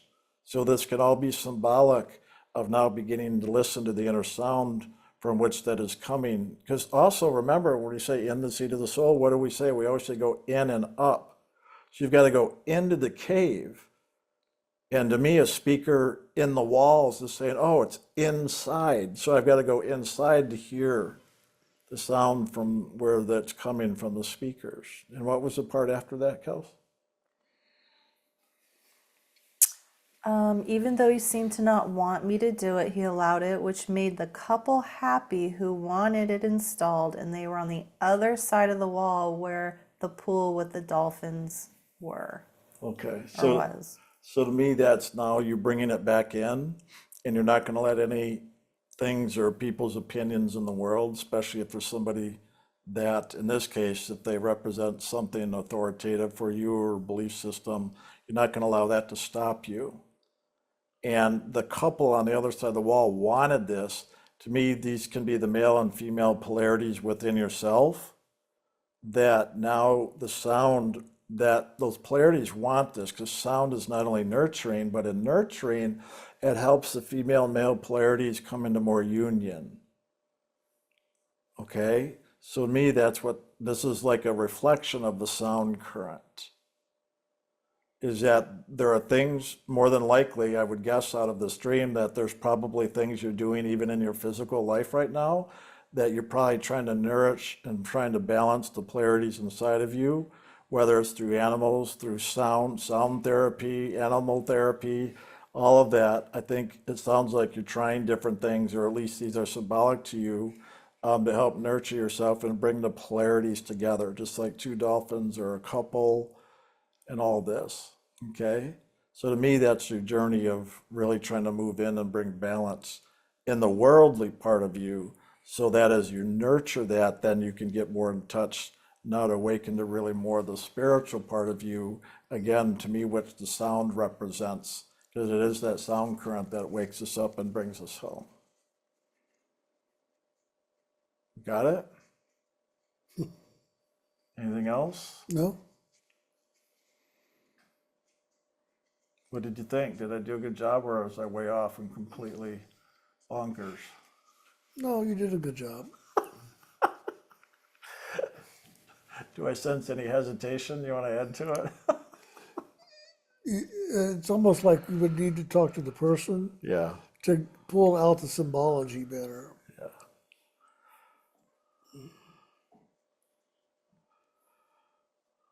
I would agree with Jim. Just because I know the person.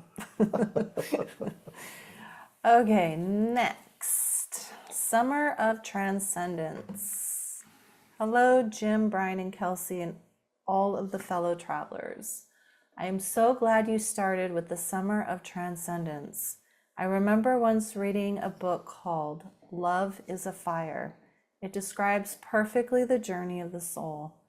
A friend bought me the book many years ago, and it is still relevant to me today. One of the things they describe in the book is how God holds the soul in between the thumb and the forefinger and gently turns the soul to each lesson it still needs to learn. One for me has been learning to receive, and last year I had a nasty injury that meant I could not do anything for myself. I had to receive from others, from colleagues, from initiates, and for this I am so grateful. In May this year, my housemate decided she did not want to share with me.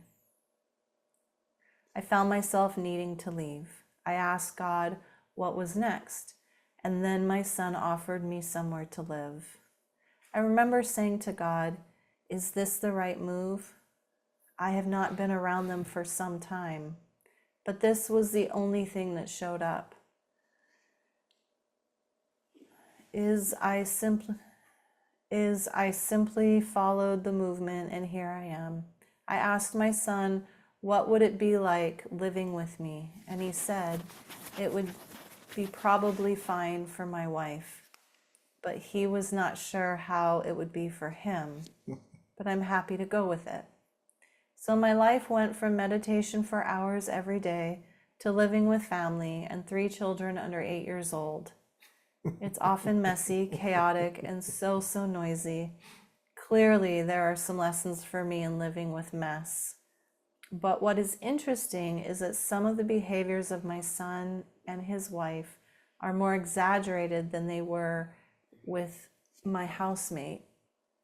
Things that I often felt were somehow something about me. I realized that I've always liked order in my life, and this is not. And this is so not possible here. Once again, I'm being contributed to in ways I never thought possible. I am learning where I get reacted when I think I'm doing something wrong. I'm able to say no as a complete sentence, to not feel I have any duty to do anything, to feel able to be with others exactly as they are. I also see how we come into the world with our personal karmas. I am also so clear that when this is done, something will open up. At the moment, it is just not happening. There is also much joy being with small children, to see their enthusiasm, their joy, and their loving. So I'm just being with it all, not taking anything personally, and trusting whatever lessons are, I will be able to be with them. I so appreciate your sharings, the loving that you provide for us, and the knowing that comes with doing the work of my own transformation and transcendence. God bless you all. Well, I will say I like how you're learning to just move with the energy flow and not resist, not fight, not try to get what you want. And that's how you really learn the lessons. The lessons are offered to you, and it's up to us to take them and really grow with them. So excellent. I mean, that was well written, well lived. Probably a good demonstration of the word cooperation. One of the things on this pathway is that most all of our karmas, the lessons are tied up right in our own family. First with our own 2 parents, and also with our siblings, and then where it's not completed there, we'll have children or grandchildren or whatever, where they're all opportunities to see where our lessons are. So when the greatest way to learn is to be right in there, right? Literally the living space. I had to literally move in with my parents for a period of time so I could really now more fully look at and learn the lessons that were there for me. And as I did, that's how I fulfilled those. And that's where the beginning of my liberation started, back at the end of 1999, in doing so. So that's the important thing to look at here, and why I'm sharing this, so that you realize there's real value in there, especially being with your son. But of course, the others in the household as well are there to support that. But especially with the son, that's where your lessons are often. And when we have children, we pass those lessons on. And so the children we have can help reflect to us those lessons we yet have to learn in ourselves. That is, if we're triggered. if once we learn the lessons, there's just neutrality. But when there's not the neutrality, that's just, again, letting us know where the lessons are. So it's great that you're there, because the greatest opportunity is when we're living in amongst it, because then we can't avoid it. And that's, even though it's hard, the fact that we can't avoid things is where we'll finally fulfill the lessons, because we can't avoid them anymore. They're right there every day that we're living in amongst it.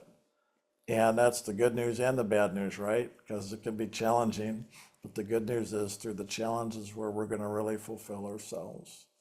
And that's the opportunity we have right there now, living amongst it, is to really fulfill whatever that is yet for you to learn. And then as you do, things will shift and change and other opportunities will show up. It's a really good example of how we can really begin to look at our practical lives and how that's there supporting us, even when it's really challenging, but especially when it's family.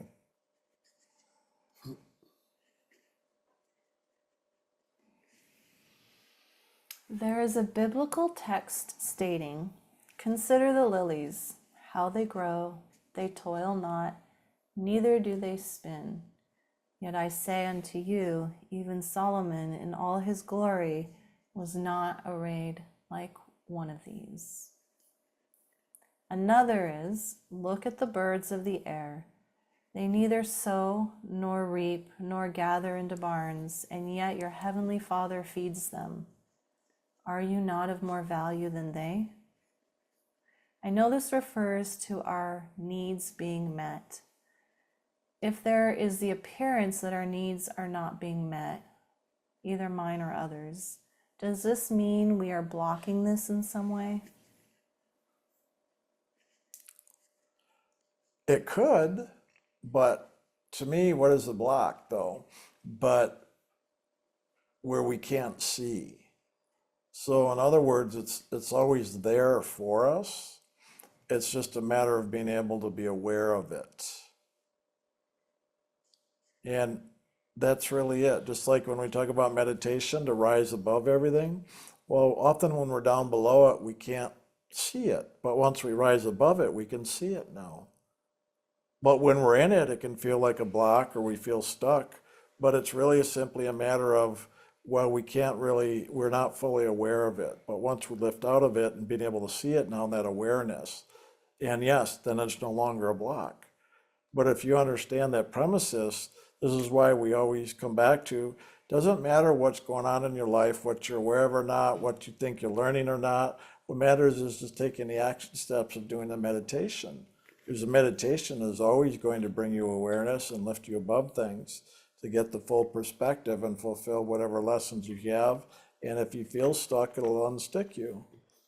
And even if you meditate and you feel stuck and stuck and stuck, but you keep meditating, well, it's not that you're stuck, it's just the meditation's expanding your awareness. So again, you're getting to see it from all different angles, like the viewpoints or point of views, like we talked about earlier, literally in like a spherical type process. And then as you learn all these different perspectives, at some point, there's one last thing, and boom, when you finish that last, all of a sudden now Spirit can lift you up above it all. But it'll help hold you there. Literally, Spirit will help hold you in a place until you learn all those things you need to learn. This is about fulfillment, not about just getting rid of stuff. It's about fulfilling yourself by loving it all. That fulfills you. Not avoiding, not shutting it off, not cutting it away, not trying to get above it because you don't want to deal with it. That's avoidance. That's based on fear and reaction, not out of loving fulfillment. And so that's really the key through all of this. So as you do that, it's always going to work out. And then you'll see what I mean. Were you really stuck? Or is it just that you were unaware, and in that unawareness you felt stuck? But again, what I've learned in this process and spiritual journey is that we're never truly stuck. Just like Jim always says, you've never left the heart of God, and one day you'll wake up and realize that.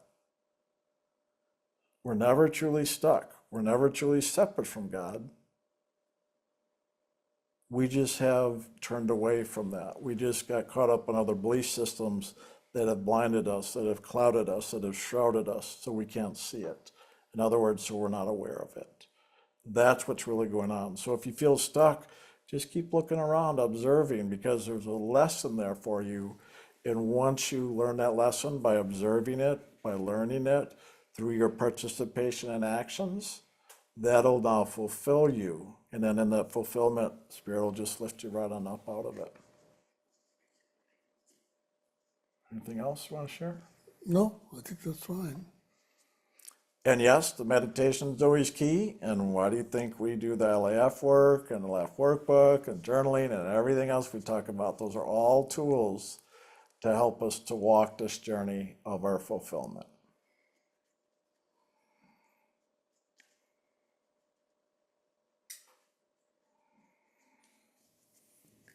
So this is the last one, and it's the person that wrote in about the dolphin dream. Oh, Okay. good, okay. And they said, "Thank you, Brian. That interpretation of the dolphin's dream was spot on. Many thanks. Loving you." Oh, Wow, great. that's wonderful. Good, Yeah. glad to hear it. And that's it. Well, we wanted to know what Matt Dillon represented. Just kidding. You can keep that one sacred. Well, that was good. No, that was all of these, the awarenesses, the dreams, the statements. I just really enjoyed today. Very profound. A nice start to the new year. Yes, very much. Good I would deal. say yes, yes, And yes. you know, the nice thing is, we've actually got a few minutes to 6.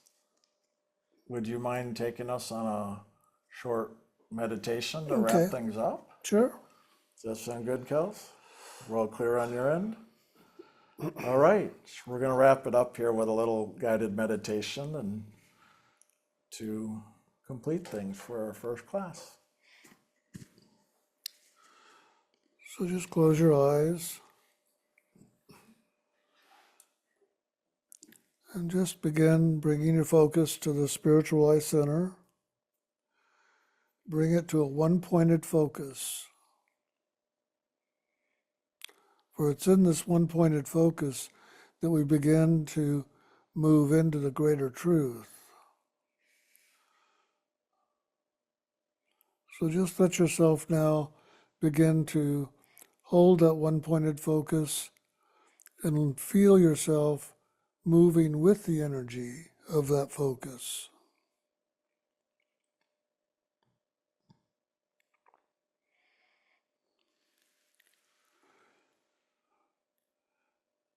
And let your focus, let the intention of this focus be on the heart of God.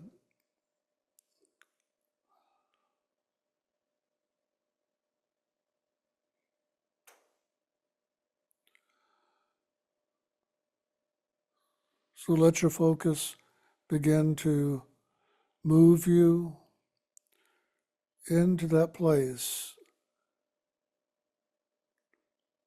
where you begin to feel and know and be in the heart of God.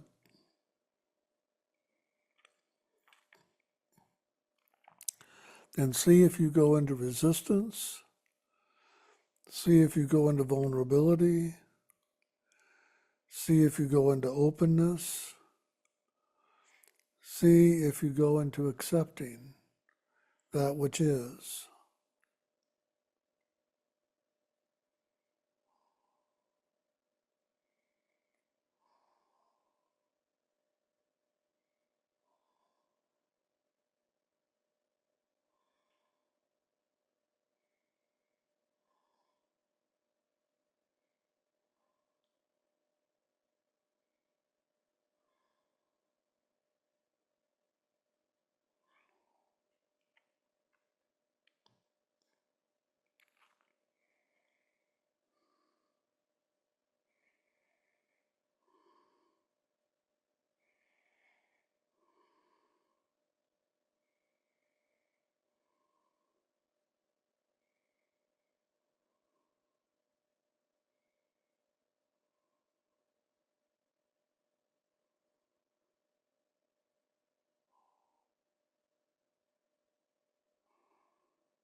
And if you find yourself have gone into resistance or unworthiness, just ask God to assist you in letting those elements of yourself go and to bring forward those aspects of yourself that will serve you better.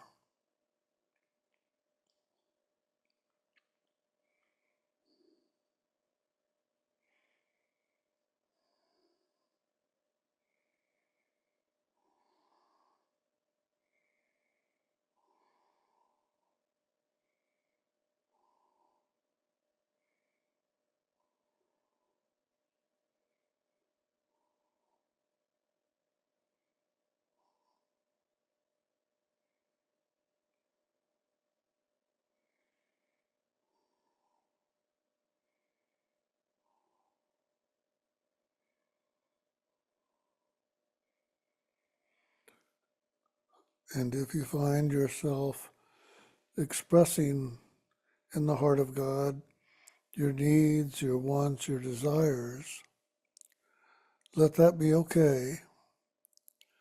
But realize God knows it all right now.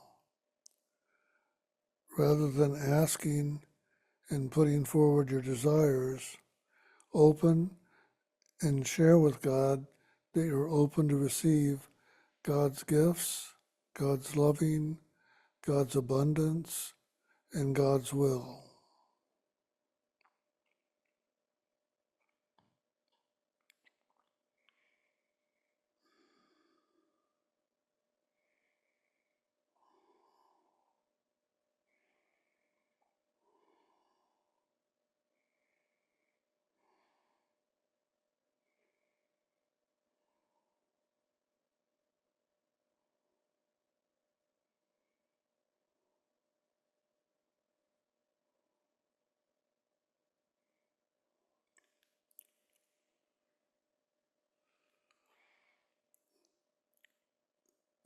And here in the heart of God is your own soul. So let go of the lesser self and begin to awaken to the truth of who you really are as a soul in the very heart of God.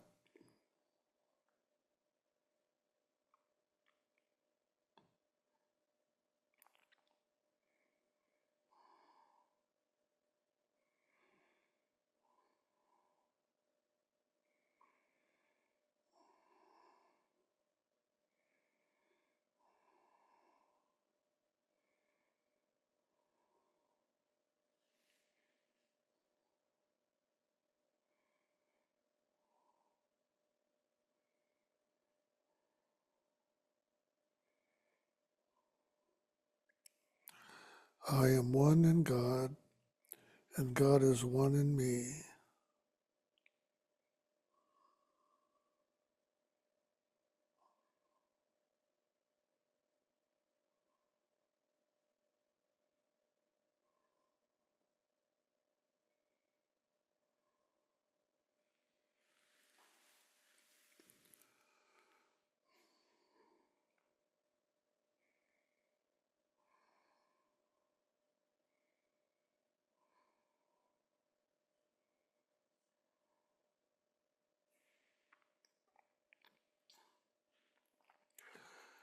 And give thanks to God for this opportunity. And thank yourself for taking this opportunity to awaken to a higher level.